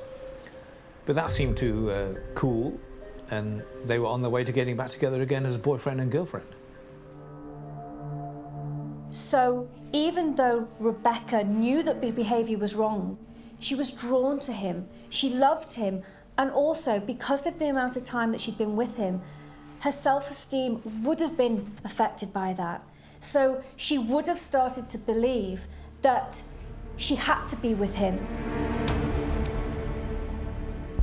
On that particular day, they'd arranged a meet in Aberkenvig. She was very excited. She'd been shopping for new clothing. Rebecca had gone to Cardiff and gone shopping in the town centre, bought a whole new set of clothes. Just for the meeting up with Josh Davies, she wanted to look at her best. So the original plan had been that Becca would be dropped up in Aberkenfig by her Auntie Linda, and she'd pick her up later. And the plan had been that he'd meet her at Sarn Station. He then proceeded to send her on this mad, wild goose chase. As he prepared to meet her in Aberkenfig, after he thought she would have set off, he started to redirect her by text messages to different locations. He moved her to one location, then to another. So she's wandering around Aberkenfig, nervous, generally anxious, certainly nervous of going under the underpass in the park, and just feeling vulnerable. It felt like he was playing a game, a very sinister game, a very dreadful game, but he was playing a game with her feelings.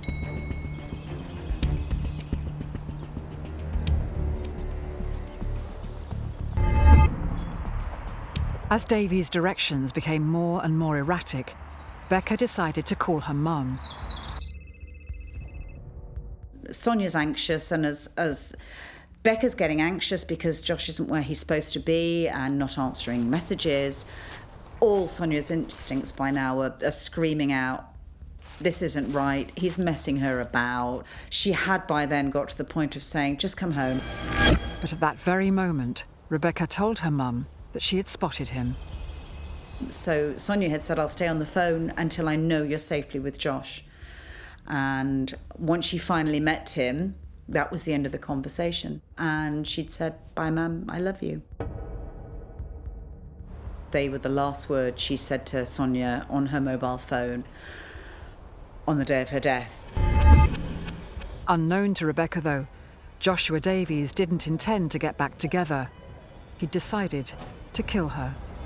He first tried to strangle Rebecca or break her neck, but couldn't manage that. So picked up a very heavy stone and used it to cave her head in.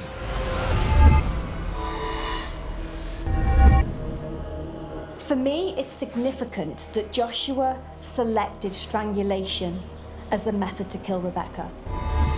This is a very intimate way of murdering somebody. You are literally feeling them die. You are having their life in your hands. But I think what happened, he underestimated the strength it takes to strangle somebody.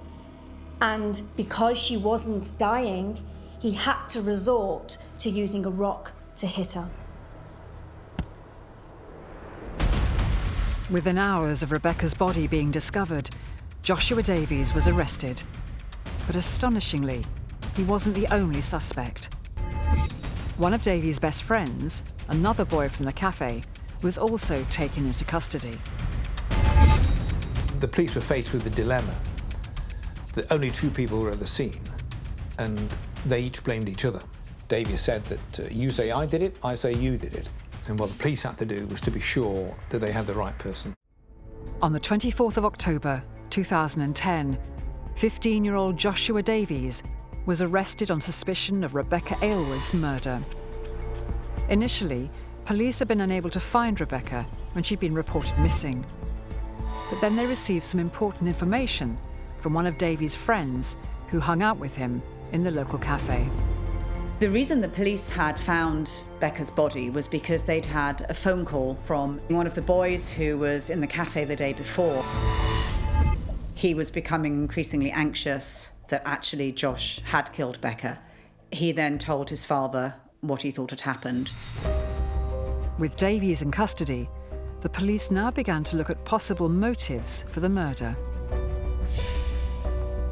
To gain more insight into Rebecca and Joshua's relationship, police interviewed their friends and were shocked by what they uncovered. Clearly there was some sort of hate campaign going on. Social media at this time was coming into its own and was a big factor, cyberbullying and that sort of thing. It was certainly a very unpleasant time for Becca in school, I think. Joshua was, in his own world, top dog at school, and he didn't seem to have too much trouble getting other people behind him to join in with this hate campaign against Becca.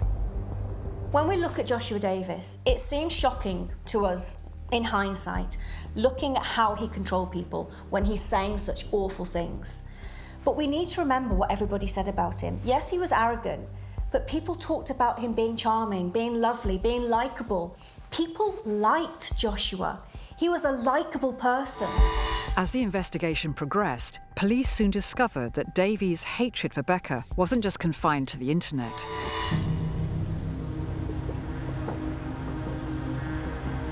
Davies and his friends would meet in a local cafe for breakfast every Saturday morning. At these meetings, he would often make reference to Becca and obviously say not very nice things about her. He'd drag her reputation through the dirt. That turned into like Josh's planning sessions for ruining Becca's life. Josh then started saying to his friends that he wanted to kill her. Joshua made no secret of the fact that he wanted to see Rebecca dead and that he wanted to be the person to kill her. He told friends what he planned to do. They dismissed it as teenage talk, but of course, looking back, those statements were far more sinister than what they appeared to be at the time. It was this ability to make people like him that made people unsure of what he was really saying. It made them think, oh, he's not really serious. He's just joking. Because this likeable guy couldn't possibly be the person that's going to commit murder. With his friends engaging in what they assumed to be Joshua's jokes about killing Becca, Davies began to embellish his threats. He had several plans to see her death come about. One, for example, was to invite her to take a stroll along a river bank. He knew that she couldn't swim, he could. He would push her in, he would then jump into the river, apparently to save her, but use that as an opportunity to make sure that she drowned. He came up with a second plan. This one would involve poisoning her. He, in fact, researched the subject. He decided upon foxglove and deadly nightshade. He actually got hold of the substances. He mixed them together. This concoction was found at his grandmother's home after his arrest. Teenagers will say, I'd kill her, I wish she was dead, I wish he was dead. But to go from that to specific plans, to actual, detailed ways in which you'd like to murder somebody takes it to another level. And that isn't common. Suspicion arose that Davies may have already tried to carry out his plan to poison Rebecca, but had been unsuccessful. Thoughts were that Josh Davies had poisoned Beck. Becca was actually hospitalised with a very strange, mysterious stomach complaint. She collapsed a couple of times and she was suffering from a very painful stomach to the extent that she was actually having to stay off school. The cause was never found. She underwent various tests. Nobody got to the bottom of it. He had been planning to either poison her or push her over a cliff or strangle her. This shows us that he was really enjoying planning different ways to murder her. He was getting enjoyment from the actual planning, not just the murder itself, but the how he was going to do it. And that adds to his risk. But back at the cafe, Davies' friends were still unaware of his true designs on Becca's life and began to tire of his constant threats. His friends became annoyed and a little bit fed up of all his boasting about all his threats about what he's going to do to Rebecca. One jokingly said that if he did really kill her, then he'd buy him a breakfast. The other friends were just teenage boys making a joke, while Josh Davies was and is something else. I think that tells us that he's so sure of himself. He's so sure that he also controls his friends. This tells me a lot about Joshua Davies. It adds to those narcissistic traits. It adds to that level of manipulation. The one person who had no idea about Davies' deadly intentions was Becca, who, despite being ostracised, still carried a torch for Joshua Davies. Rebecca really, really just absolutely loved him to bits. Even though at the same time she realised he was the worst. I don't know whether it was partly that she thought she could change him, make him into like a nicer person, or she thought there was something nice under there. She really was mad for him. On the day of her death, Becca had gone to meet Davies in the hopes of rekindling their relationship. But that was to be the last time she was ever seen alive. For her, there was romance in the air, but at the very same time, Davies was planning to kill her. He engages in trying to make her believe that she could get him back.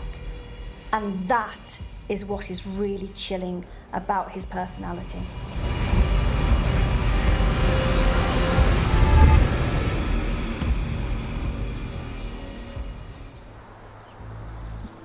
Within hours of Rebecca's body being discovered, Davies was arrested, as was his best friend. It would become clear, though, that Davies had attempted to create an alibi for himself. The police were faced with the dilemma that only 2 people were at the scene, and they each blamed each other. Davies' story was that he and Rebecca had in fact played a joke on his friend, that he invited his friend to the scene. Rebecca pretended to be dead. His friend looked alarmed, and then Rebecca leapt up laughing, and they both laughed at him. And that his friend became so angry at this that it was his friend who carried out the murder. With a promising young girl brutally murdered and 2 boys in custody, the police needed to be sure the right person was prosecuted. An important piece of evidence was Rebecca's last known phone conversation with her mum, Sonia. Sonia had said, "I'll stay on the phone until I know you're safely with Josh." And once she finally met him, that was the end of the conversation. It's almost a timeline of putting Rebecca with Joshua Davies. They had Davies's constant threats towards Rebecca to drown her, poison her. They had his text messages redirecting her to various locations on the day immediately prior to the actual murder. The police now had a clear picture of the events leading up to Rebecca's murder, and through forensic evidence, they were able to ascertain how she died. But the statements of the other boy they had arrested, and the second friend, told them of Davies' actions immediately after Becca's death. The next thing he did was to invite his friends to come and view the body. 2 of his friends came. One had a broken leg in plaster and couldn't get up the hill to the scene. One went to meet Davies, and there was Rebecca lying dead. His friend was able to say that Joshua Davies took me to the scene where I viewed Rebecca's body. That is extremely good evidence in a prosecution case. With the evidence stacked against Davies, the CPS took the decision that he alone would stand trial, and the boys he had invited to see the body would become star witnesses against their best friend. Less than a year after the brutal killing of Rebecca Aylward, her ex-boyfriend, 15-year-old Joshua Davies, was on trial for her murder. The papers would soon be awash with headlines that Becca had been killed for the promise of a free breakfast. Joshua Davies's trial for the murder of Becca Aylward began on Monday the 20th of June 2011 at Swansea Crown Court. I decided to go to trial, but I needed to see him get put away because we were all dreading that maybe he actually wouldn't. I don't think anybody could have been prepared for the relaxed way he was. He had this massive smile on his face, and he was so smug and confident. And he remained that way for basically the whole trial. He seemed to take very little interest in the proceedings. He was interested when witnesses were talking about him, describing him, saying what he'd done, what he'd said. But when the evidence was of a different nature, didn't take any real interest in what was going on. He is so convinced that he's going to get away with what he's done. In addition to that, he's got his parents believing him. And that is just going to enhance his narcissistic traits, that I am going to get away with this. Even my parents believe me. I've got this. But during the 5-week trial, the jury heard evidence about Davies and Rebecca's turbulent relationship. They argued a lot. Threats of violence, saying he was going to kill her or he was going to ruin her life. Davies' torrent of abuse towards Rebecca, and his fantasies and plots to kill her, culminating in a bet to take her life in return for a cooked breakfast.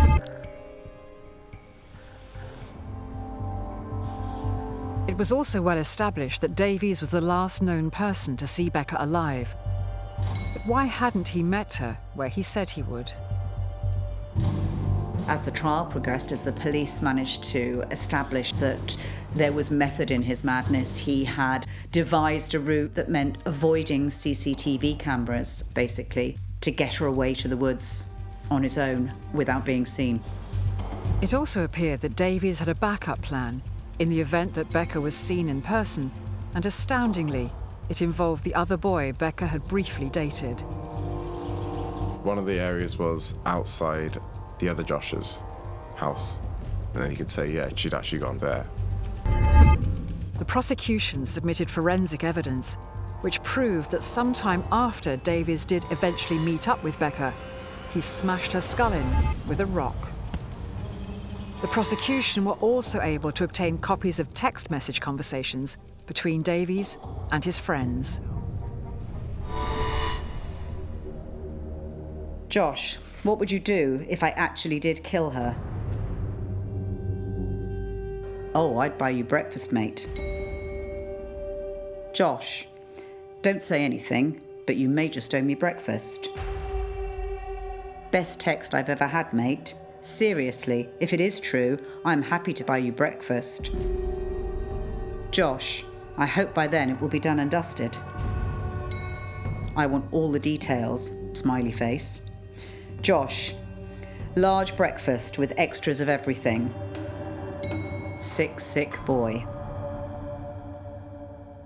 In addition, Davies' friends were also cross-examined. Their account of the events immediately after Rebecca's murder was not only harrowing, but also damning. Josh Davies' friend said, are you still with Becca? And he said, define with.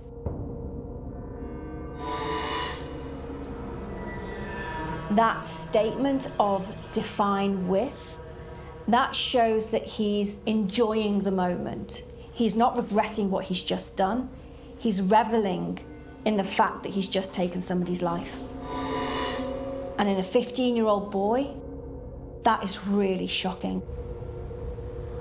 Despite all the evidence stacked against him, Joshua Davies continued to proclaim his innocence.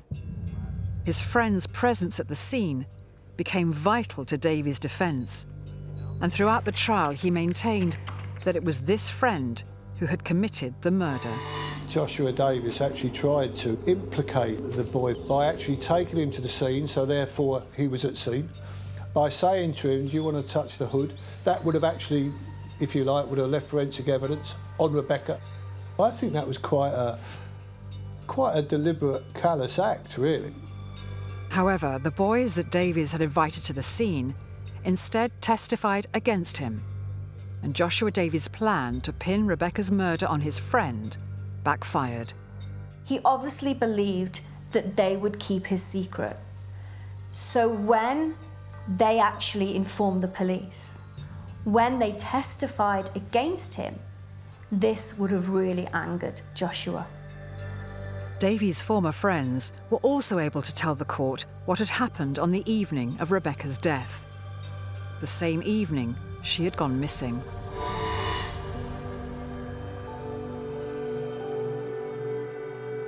Joshua and one of his friends went to his grandmother's house.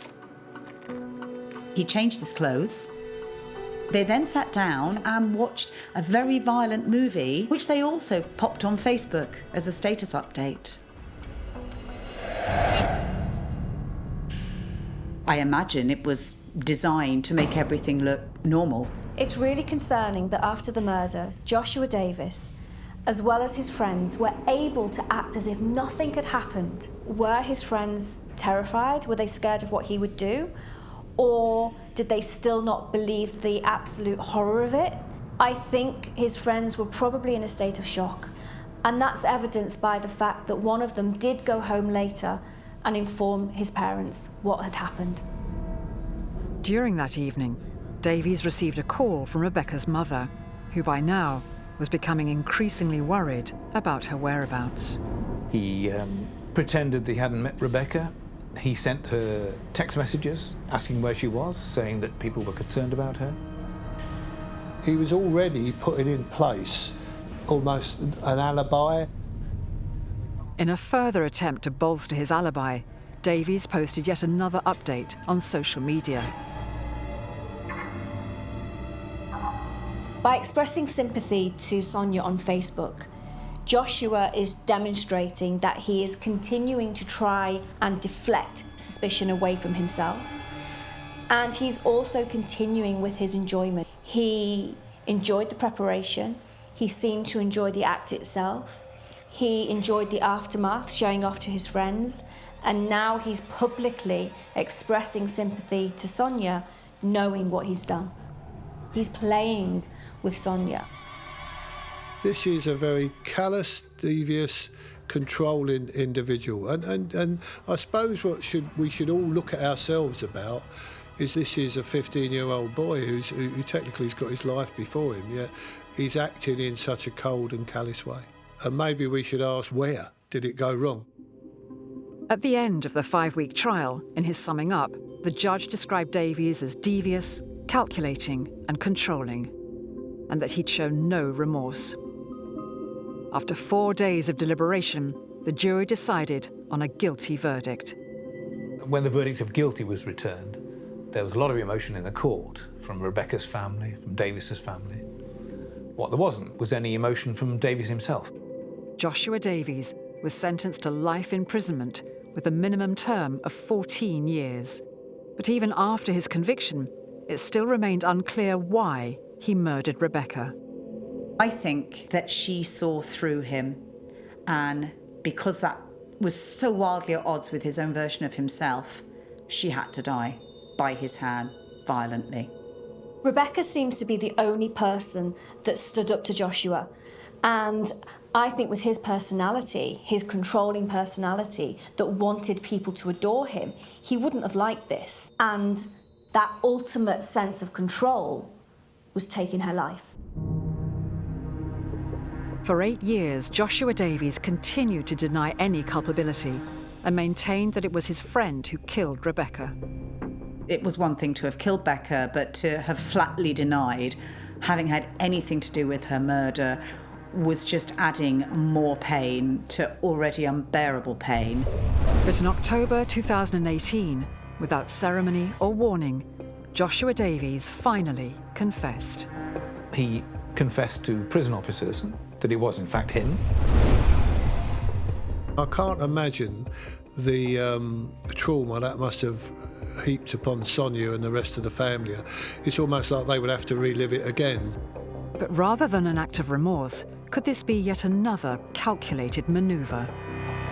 There's no way his confession isn't an attempt to get some reduction or anything to basically help his sentencing. So I'm sure this is just another way for him to try and help himself. I hope the professional will take into account the trauma that has been caused by 8 years of someone denying something he now says he's done.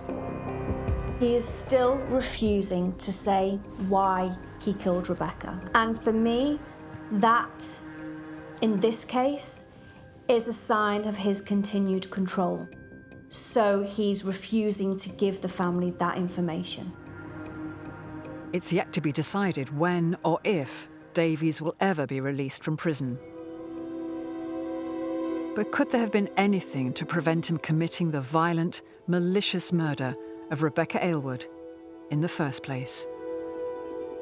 The thing is about children who kill, they predominantly come from adverse childhood experiences. Joshua Davies came from a loving family. There doesn't seem to be anything at all in his background that can explain his behaviour. However, what we often see in people who have narcissistic traits, they often have elements of antisocial personality disorder as well. And with his controlling personality, I don't think anything would have stopped him. I think he would have gone ahead and killed Rebecca. Were she alive today, she would be pursuing her dream, no question. She would indeed be a barrister. Yes, I think in this case, Becca would have become everything she wanted to. You just think of this gorgeous girl. Just breaks your heart.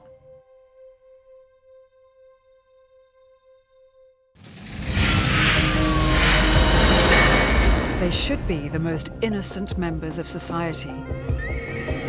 But children can be capable of the most sadistic, premeditated, and brutal murders. They beat him and hit him with a bottle. One of them stabbed Jay straight through the heart. What drives these kids to kill men, women, friends, family? She was determined that her mother had to die. Even their teachers.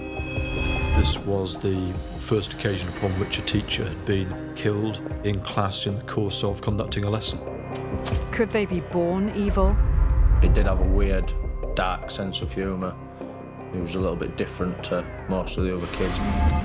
He was aggressive, threatening, and dangerous. Or are they victims of their environment? There was a lot of gangs, there was a lot of violence, a lot of drug abusers. With exceptional access to real police tapes. The voices are talking to me. You need to make a sacrifice or we're going to come and get you. You need to do it. And interviews with those closest to the victims and the perpetrators. A red mist had simply descended.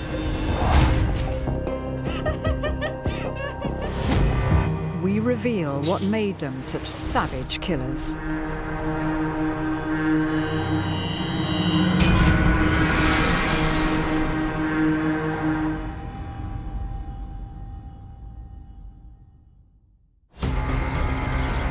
In the summer of 2013, 19-year-old Sean McHugh was found bleeding to death in an alleyway in Liverpool.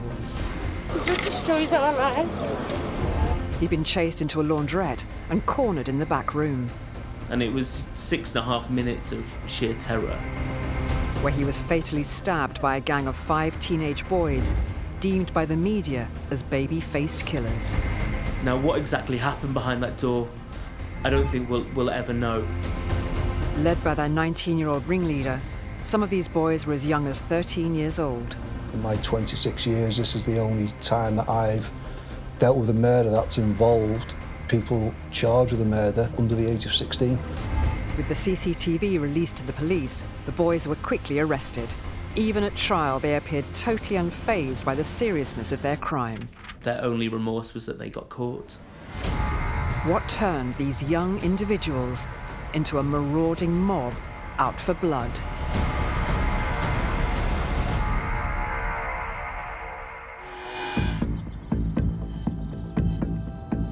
Anfield, Liverpool is a residential district to the north of the city centre. Those who live here say it has a strong sense of community. However, there's no ignoring it has its issues. Anfield itself is a tough, gritty, rough and ready inner city suburb. There are some great salt-of-the-earth people there. It's a tight-knit community, but there are, massive issues with deprivation and poverty and kids entering crime at an early age. Having worked as a probation officer in North Liverpool for 18 years, James Riley has experience working with convicted young killers. I run a programme called Get Away and Get Safe, which is an intervention which is delivered around the country for young people, hopefully to deter them from getting involved in gangs. Like many other inner city areas, we had problems with gangs and street violence.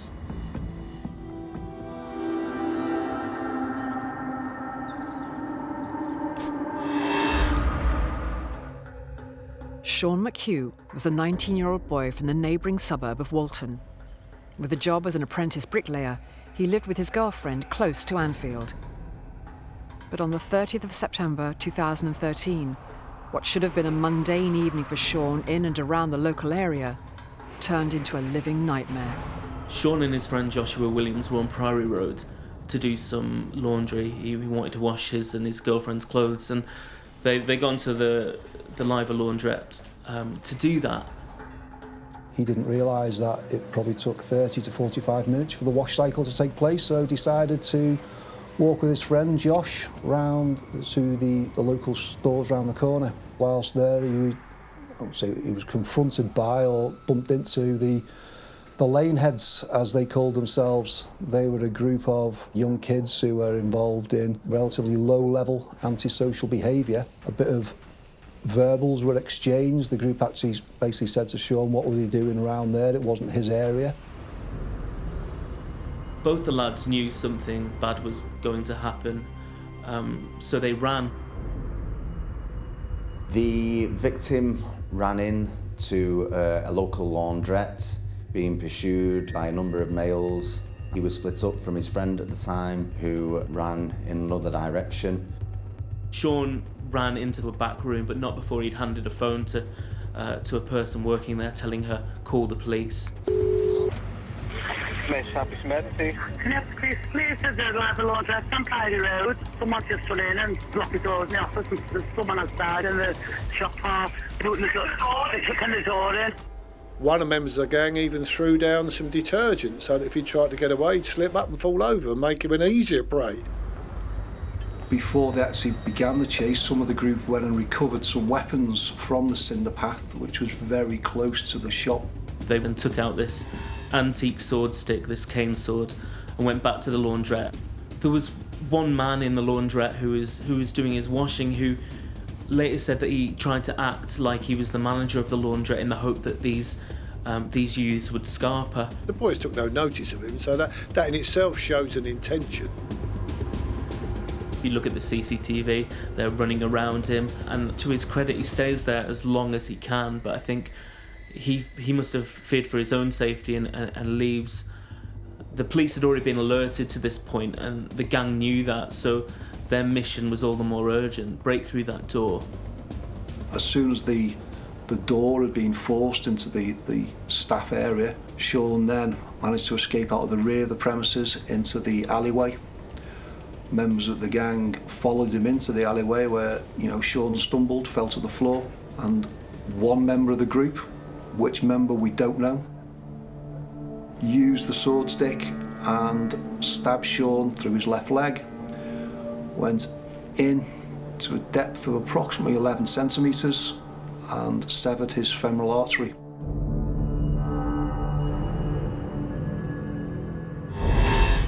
And it was 6.5 minutes of sheer terror.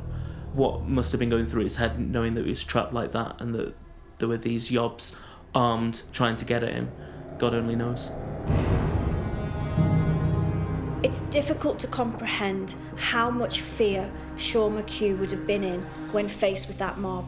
The natural instinct in human beings when in dangerous situations is to do one of three things: fight, flight, or freeze. In this situation, Sean McHugh couldn't fight. There were simply too many of them. He couldn't freeze because they would have attacked him. So he did the only thing he could. He ran.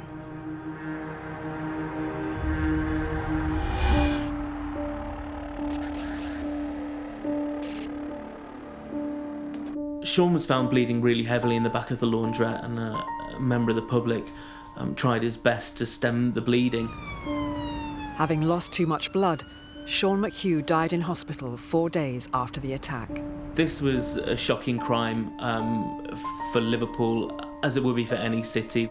There's no getting away from it that, there are areas in Liverpool which are unsafe, and you can find trouble if you go looking for it, but never do you think that when you go into a laundrette to do your washing that you're about to lose your life.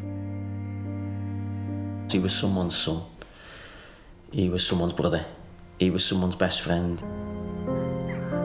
Sean McHugh's tragic murder left his family, girlfriend, and his whole community totally devastated. Sean was very close to his family, especially to his mum Lorraine, lived with his girlfriend Stephanie, again close to his brothers and sisters. Real close-knit, I describe him as a real typical Liverpool family. Really looked up to and respected his mum. Here's his gang here, his little girlfriend. She was 14 when he met. Sean McHugh, nicknamed Shorty, was really popular in his community in Walton. More than 1,000 people turned up at his funeral. He was short, hence his nickname, but full of character. He was into fishing and motorbikes. Everybody liked Sean. That was the thing that came through very quickly through the investigation, that nobody really disliked Sean. There was nothing to dislike about Sean. He wasn't involved in criminality or gangs. Everybody was shocked that this would take place in their community. Despite steering clear of the violence that plagued his local streets, that night Sean had found himself spotted on the Laneheads gang territory. Quite simply, they're called the Laneheads because they congregated and hung round upon the cinder path on Townsend Lane. I wouldn't say they were a notorious gang. They were a group of young kids who were involved in predominantly low-level antisocial behaviour. For some of them, the first ever offence they committed was murder. The Laneheads' head honcho was Rhys O'Shaughnessy, who was Kiefer Dykstra, who was his kind of second in command. He was kind of this big, for his age, teenager who kind of used his size to intimidate others. Then there were the Hewitt cousins, Corey and Andrew, and Joseph McGill. Their fierce rivalry was with the Walton village heads, who they nicknamed the Walton Rats.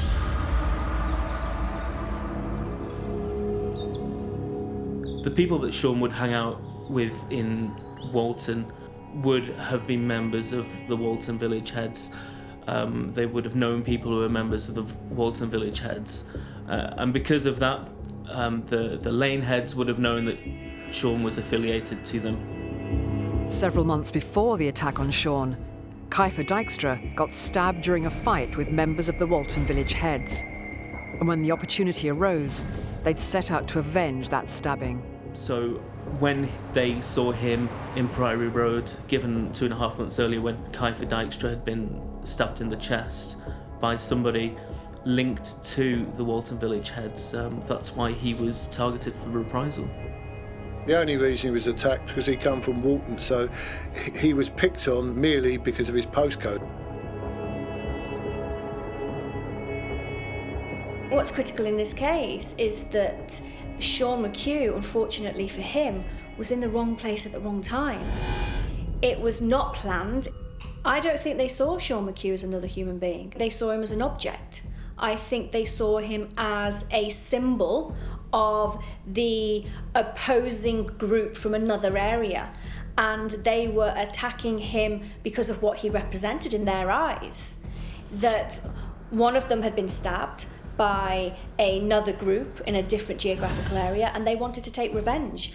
And it didn't really matter that it wasn't Sean McHugh who committed that act of violence. They just wanted to seek revenge to anybody who was different to them, the opposing group to them. What factors in these teenagers' lives turned them into a gang of knife-wielding killers? These were school-age kids killing another kid. In the early evening on the 30th of September 2013, 19-year-old Sean McHugh had been doing his and his girlfriend's laundry when he was cornered and fatally stabbed by a local gang. Shockingly, a gang with members as young as 13 years old. These 5 teenage boys had outnumbered Sean and hunted him down as a pack. When these young people are together, they behave differently. I often look at some of these high-profile cases and think, would that person or would those boys have acted the same way if they were on their own? And the answer is usually no. But when they're with others, they feel less responsible for their actions.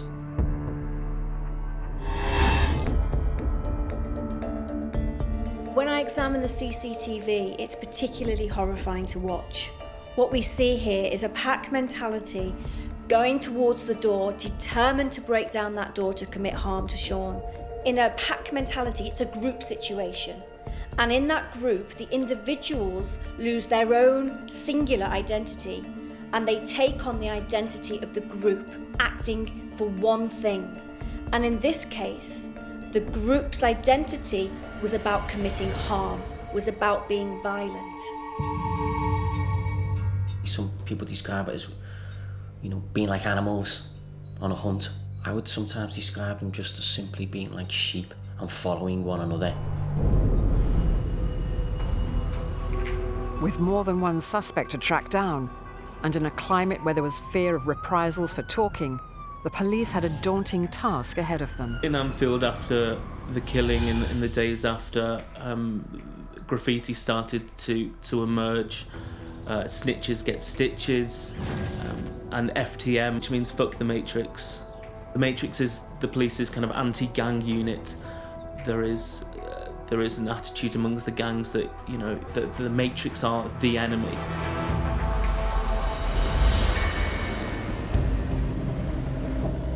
This could have been a notoriously difficult case for police to solve because the gangs wouldn't speak to the police, but these tearaways with their lust for violence were kind of victims of their own downfall.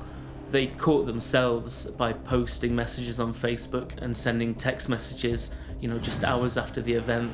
Evidence recovered from the mobile phones of the offenders was crucial. That gave us evidence to show their involvement and knowledge of what happened to Sean. There was derogatory comments about R.I.P. Shorty, always knew you were a pussy. These messages were whizzing through the ether, saying things like, watch out, you might see something that we've done on Priory in the paper tomorrow, or he's only got 3 days to live. We need to look here at the activity of the boys on Facebook after the incident. They were bragging about what happened, how long it would take him to bleed to death, etc. When you look at that, it looks like the boys are callous and show no remorse. But what actually is going on? Why are they so detached from what they've done? When we look at knife crime, we see a total disrespect for life. Like, life isn't important. And when somebody is so detached from how absolutely wonderful life is, it means that they can joke about it because it's something they're seeing everywhere. They're seeing crime, they're seeing knife crime. It's not as shocking as it is to most people in society. So when they're making these jokes online, it's shocking to us. To them, it's just part of what they do.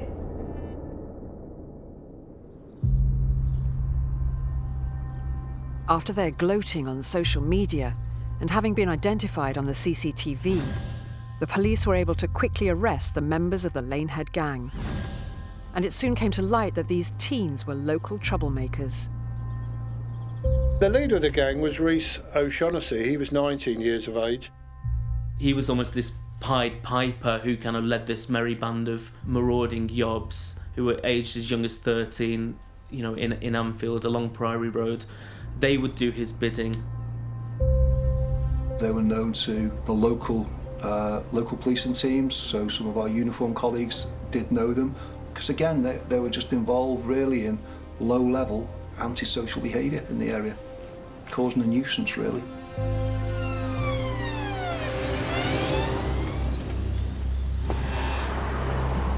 These were kids with real issues. They were kind of in and out of school.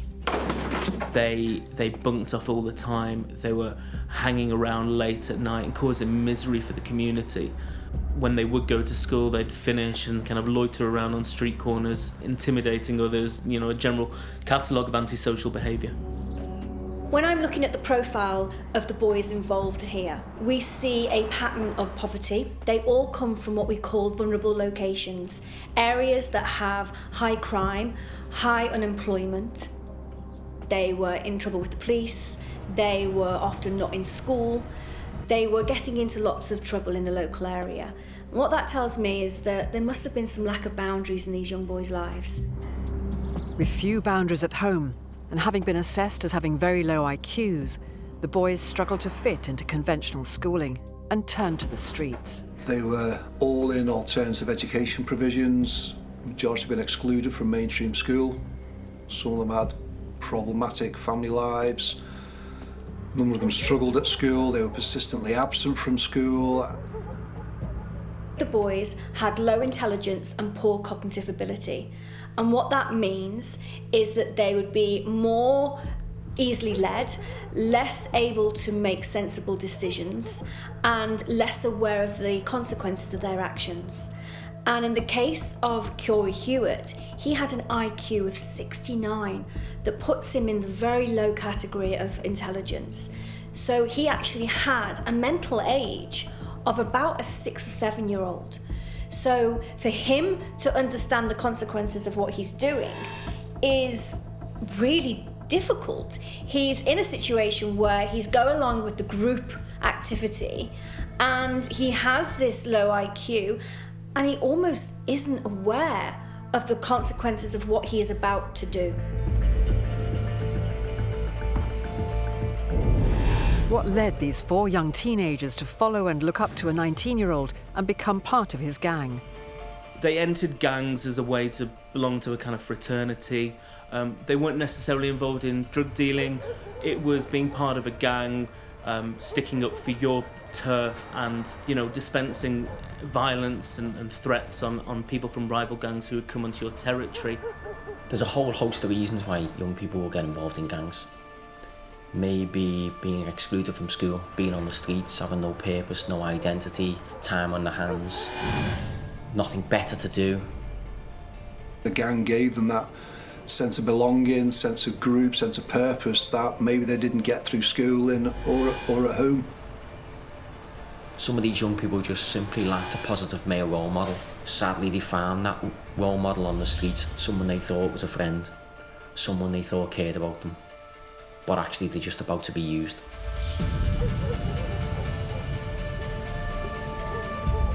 With the boys looking up to their older leader, it's evident they found a sense of belonging in the Laneheads. Given how young these teenagers were, to what extent was them joining the gang a conscious choice?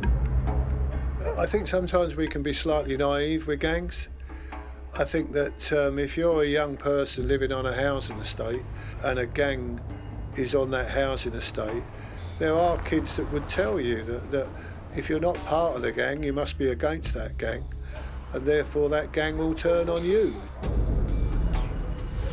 In these suburbs of Liverpool, there's enormous peer pressure, and one of the ways to kind of get your kudos is to be a member of a gang. So if you were in a gang, while the rest of society would see you as a bit of a street urchin, to your peers and to other people of that age, you know, it was a mark of respect. Young people don't think that deep about why they join in a gang.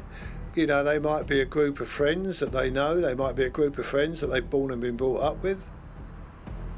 There's massive appeal to these boys to belong to a gang. What belonging to a gang often gives young people is a sense of identity. They're often referred to as street families, where they don't have their own positive identity, they take on the identity of the gang. And also, in an area where there's high crime, that also gives them a sense of security, a sense of belonging, a sense of protection. I'm with my gang and I'm okay when I'm here. It gives them support. So to not be part of that group would have been very difficult. By virtue of growing up around Townsend Lane in Anfield, these impressionable young boys became part of the Laneheads gang. By entering into this world of street violence, had they lost their sense of what was right and wrong? My personal view is that you may have an IQ of 69, you may have a limited vocabulary, you still at that age know the difference between right and wrong. You still know the difference between getting a weapon, chasing somebody and stabbing them and killing them, to not doing that at all. From my point of view, you can say what you like about fractured backgrounds, you can say what you like about opportunities that these kids have, but there are plenty of other kids in Anfield and Walton that don't go around killing people. Since the police were unable to determine who had delivered the fatal blow, would the whole group go down for murder?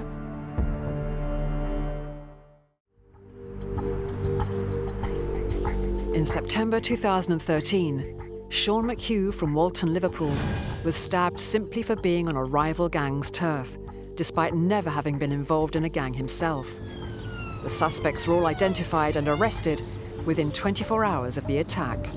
These tearaways, with their lust for violence, were kind of victims of their own downfall. Led by 19-year-old Rhys O'Shaughnessy, shockingly, the other 4 gang members responsible for Sean's death were under 16 years old. With the police investigation unable to identify which boy had delivered the fatal blow, the court proceedings would have to decide if they should all be found guilty of murder. It was tense in court. It really was. You know, these were young kids. Their families insisted that, although they were involved in the incident, they didn't stab Sean, so they weren't guilty of murder. Whereas Sean's family were insisting, you know, throw away the key. These kids were together. Their actions led to the death of Sean.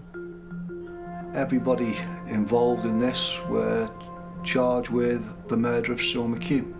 The law at the time allowed for the charge of joint enterprise. The law of joint enterprise at that time is a common law offence, been around for hundreds of years, which is for a group acting with a common purpose. And the common purpose, we said on that evening, was to cause significant harm and significant injury to Sean McHugh. In cases like this, allows for that charge to take place when actually we don't know who delivered the fatal blow. Having been charged under joint enterprise, the trial centred on the intentions of the 5 boys the night Sean was stabbed. It was the prosecution's case that they intended for the deceased to suffer serious harm that day. For me, it was just swept along in a series of events that, unfortunately, for the deceased, for everyone concerned, had fatal consequences. Under joint enterprise, they all had this mob mentality. Sean died as a result of them acting like this pack of animals. So from my point of view, it was clearly right to charge them all with murder and take it to trial. Individually, these were young people who were antisocial. They were in trouble with the police. They were up to no good. But individually, were they all murderers? We don't know. What we do know is when they collectively came together, they turned into murderers. In court, all 5 of the boys pleaded not guilty to murder. However, using evidence from the CCTV and witnesses, the prosecution suggested the group had serious intent to harm Sean. The gang went in there screaming, "We're going to kill you, we're going to get you." Whether it was intended or not, they had the foresight that Sean would be caused really serious injury. As you see with kind of knife crime incidents all too often, there's no safe place to stab somebody. If you plunge a blade into somebody, there's no telling what damage you'll do. It only takes, as in this case, to use the knife once, to use it on a part of the body where you don't think it'll cause death. In the case of Sean, they stabbed him in the leg. He died very quickly as a result.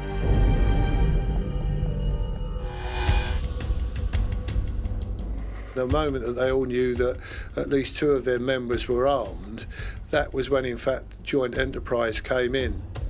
It didn't matter who actually delivered the fatal injury. The whole group, as a collective, knew there was knives present. They knew the knife was going to be used, and they knew the knife was going to be used to cause significant injury to Sean. One of the things that stuck with me since this trial is not only the manner in which Sean was killed, but the foresight shown by a then 13-year-old boy to spray detergent on the floor just in case Sean did manage to get back out from the back room, that his escape would be impeded and that he'd slip. You know, you can see the intent there. From Joseph McGill pouring down the detergent to Corey Hewitt picking up and disposing of the murder weapon down a drain, Sean McHugh's murder was presented in court as a collective endeavour. What role they played in this murder made it a joint effort by them to intend to cause serious injury to Mr. McHugh. What happens when we look at joint enterprise? We have people who are actively involved. We have people who are goading the person who commits the violence along, so therefore are actively involved. And then we have people on the fringe who may be feeling anxious and nervous, but go along with the situation because they feel that they can't get out of it. So within joint enterprise, it's always a hierarchy of who has committed the most serious aspect of the incident.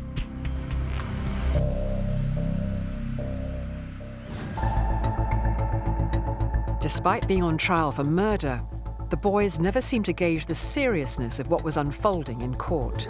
The atmosphere in court was different depending on which way you looked. You know, if you looked to the victim's side, there was, you know, a kind of constant flood of tears, you know, tissues and sobbing.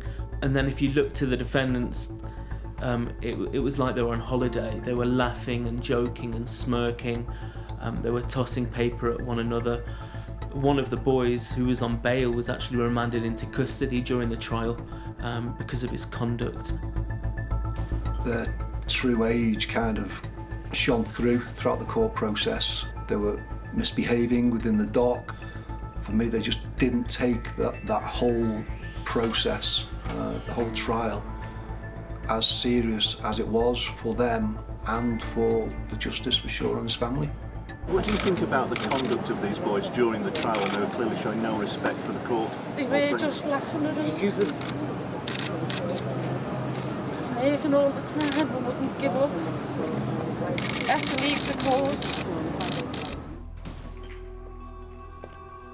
There were kind of almost constant warnings from the judge telling these boys to behave, and they would for a little bit, but then they would get distracted.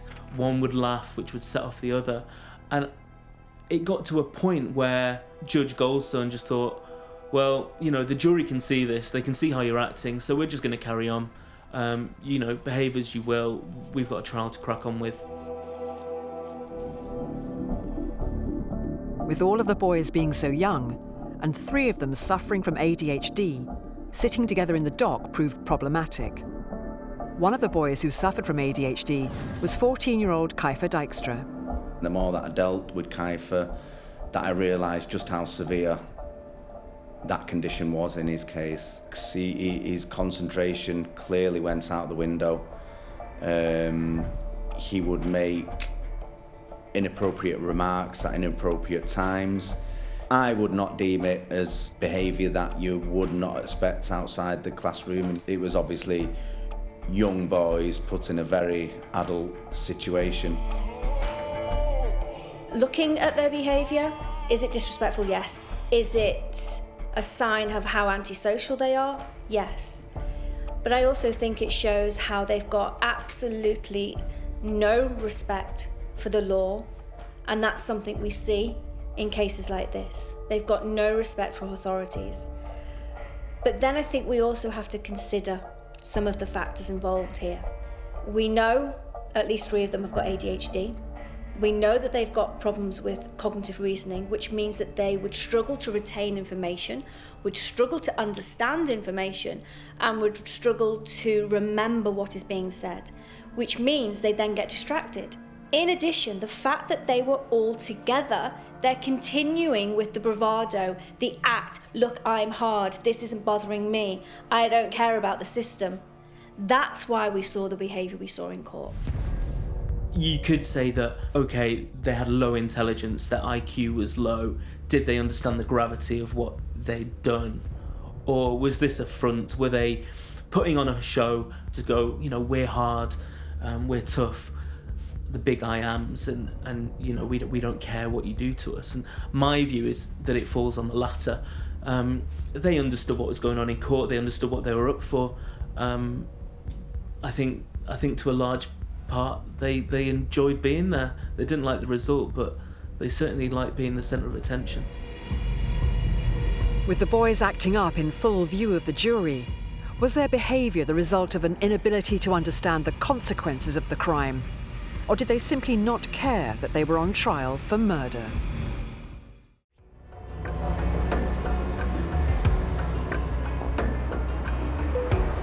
On the 30th of September 2013, a gang of teenagers from Anfield killed 19-year-old Sean McHugh from the neighbouring suburb of Walton. Sean was still a young lad himself. The offenders in this case were even younger, so that is, for me, one of the saddest things about this whole case. Throughout the trial, the 5 boys, some as young as 13, showed little remorse. Under the law of joint enterprise, the jury had to decide if all the boys had intended to cause Sean serious harm that evening, and as a result, were each guilty of murder. You know, I met Lorraine probably 24 hours after this happened, and Lorraine is still as emotional today as she was then. Did you destroy our lives? After more than 17 hours of deliberation, the jury found ringleader 19-year-old Rhys O'Shaughnessy and Kiefer Dykstra, who was 14 at the time of the murder, guilty by a unanimous decision. 15-year-old Andrew Hewitt, Corey Hewitt and Joseph McGill, both 13 years old at the time of the murder, were also found guilty by a majority verdict of 10-2. When the guilty verdicts were given at the end of the trial, again, they were kind of nonchalant with their reactions. It was they weren't bothered about what they'd just been convicted of. When Judge Goldstone came into court to deliver his sentence, the first thing he did was issue a warning to everyone in the court to stay quiet when the sentences were delivered, and if they didn't, they would have him to answer to. But when those verdicts were delivered, the kind of rules and decorum went out the window. There were shrieks on one side of kind of joy at these life sentences being handed out. There were shrieks from the other side of disbelief that their sons had been convicted of murder and were going to be detained for life. A sentence of that magnitude is a lot for an adult to take in, let alone a child. The judge sentenced on the basis that Rhys O'Shaughnessy plunged the cane sword into Sean's leg. He had never admitted it, but the evidence of another of the boys implicated him. It was the perfect way of bringing this gang to justice. This was a way of saying, hang on, if you're going to associate in these gangs and you're going to do things like this, then if somebody dies, you're all going to go down. In total, 5 people convicted of Sean's murder received 53 years in prison.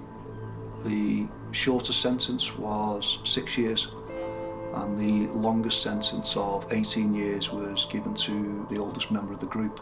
For me, justice was served with the guilty verdict of the 5 people. That brought some closure for Lorraine and the family. I'm just glad we got justice for Sean. So I wanted to thank everybody for what they've done for us. Sean's family were so torn up by his killing that no sentence that could have been handed out by the court would ever give them true closure. You know, they were happy that they were given life sentences. They were happy that they were all convicted of murder under joint enterprise. You know, it was a justice of sorts, but as the judge said, the real life sentence will always hang over the McHugh family. They're the one whose son's never coming back. The judge said in all of these boys' lives there was a lack of structure, and absolutely I can see that in looking at the cases. They didn't have boundaries. They didn't have that they needed to be home and doing their homework and attending school. And when you have children without boundaries, that is a recipe for disaster. 2 of the most important things I see are the importance of attachment and the importance of boundaries. And if a child hasn't got that, they're led to their own devices. And on the streets of an area that's got a high crime rate, they're going to be attracted to antisocial behaviour. In the judge's summing up of the case, he concluded that it spoke volumes for the advantages of a structured lifestyle. And with all the boys having displayed very little regret, would the structure of prison yield any change? I don't know if time will change them. I really don't. During the trial, could I say that any of them had shown an ounce of remorse? No. obviously have served a hefty chunk of time in prison. They will have had to undergo rehabilitation programs, but the truth is we'll only know when they get out. We'll only know when they get out. At the time of the offence took place, I don't think they regretted it. Throughout the trial, I don't think they took it seriously, and I don't think they regretted it then. But I think as time has passed and they've had time to really reflect, grow up and be educated further within the prison establishments, that has helped them come to understand the consequence of their actions and actually regret what they did on that night. But I do have genuine belief in the prison system will help them rehabilitate themselves if they want to be rehabilitated. So yeah, I do feel that there is opportunities for all of them to rehabilitate. I do hope that there are a chance for them in the future. When we look at them and we look at what they did and where they come from, actually a young offenders institution could offer them, particularly the younger ones, more stability, more boundaries, more hope, more structure than they've ever had before. So they could end up having an education and turning their life around. Rehabilitation, however, will be harder for the older offender. He'll be going to an adult prison, and depending on what therapy or treatment program is available to him, he will struggle to change his behaviour more because he's older and his behaviour is more ingrained.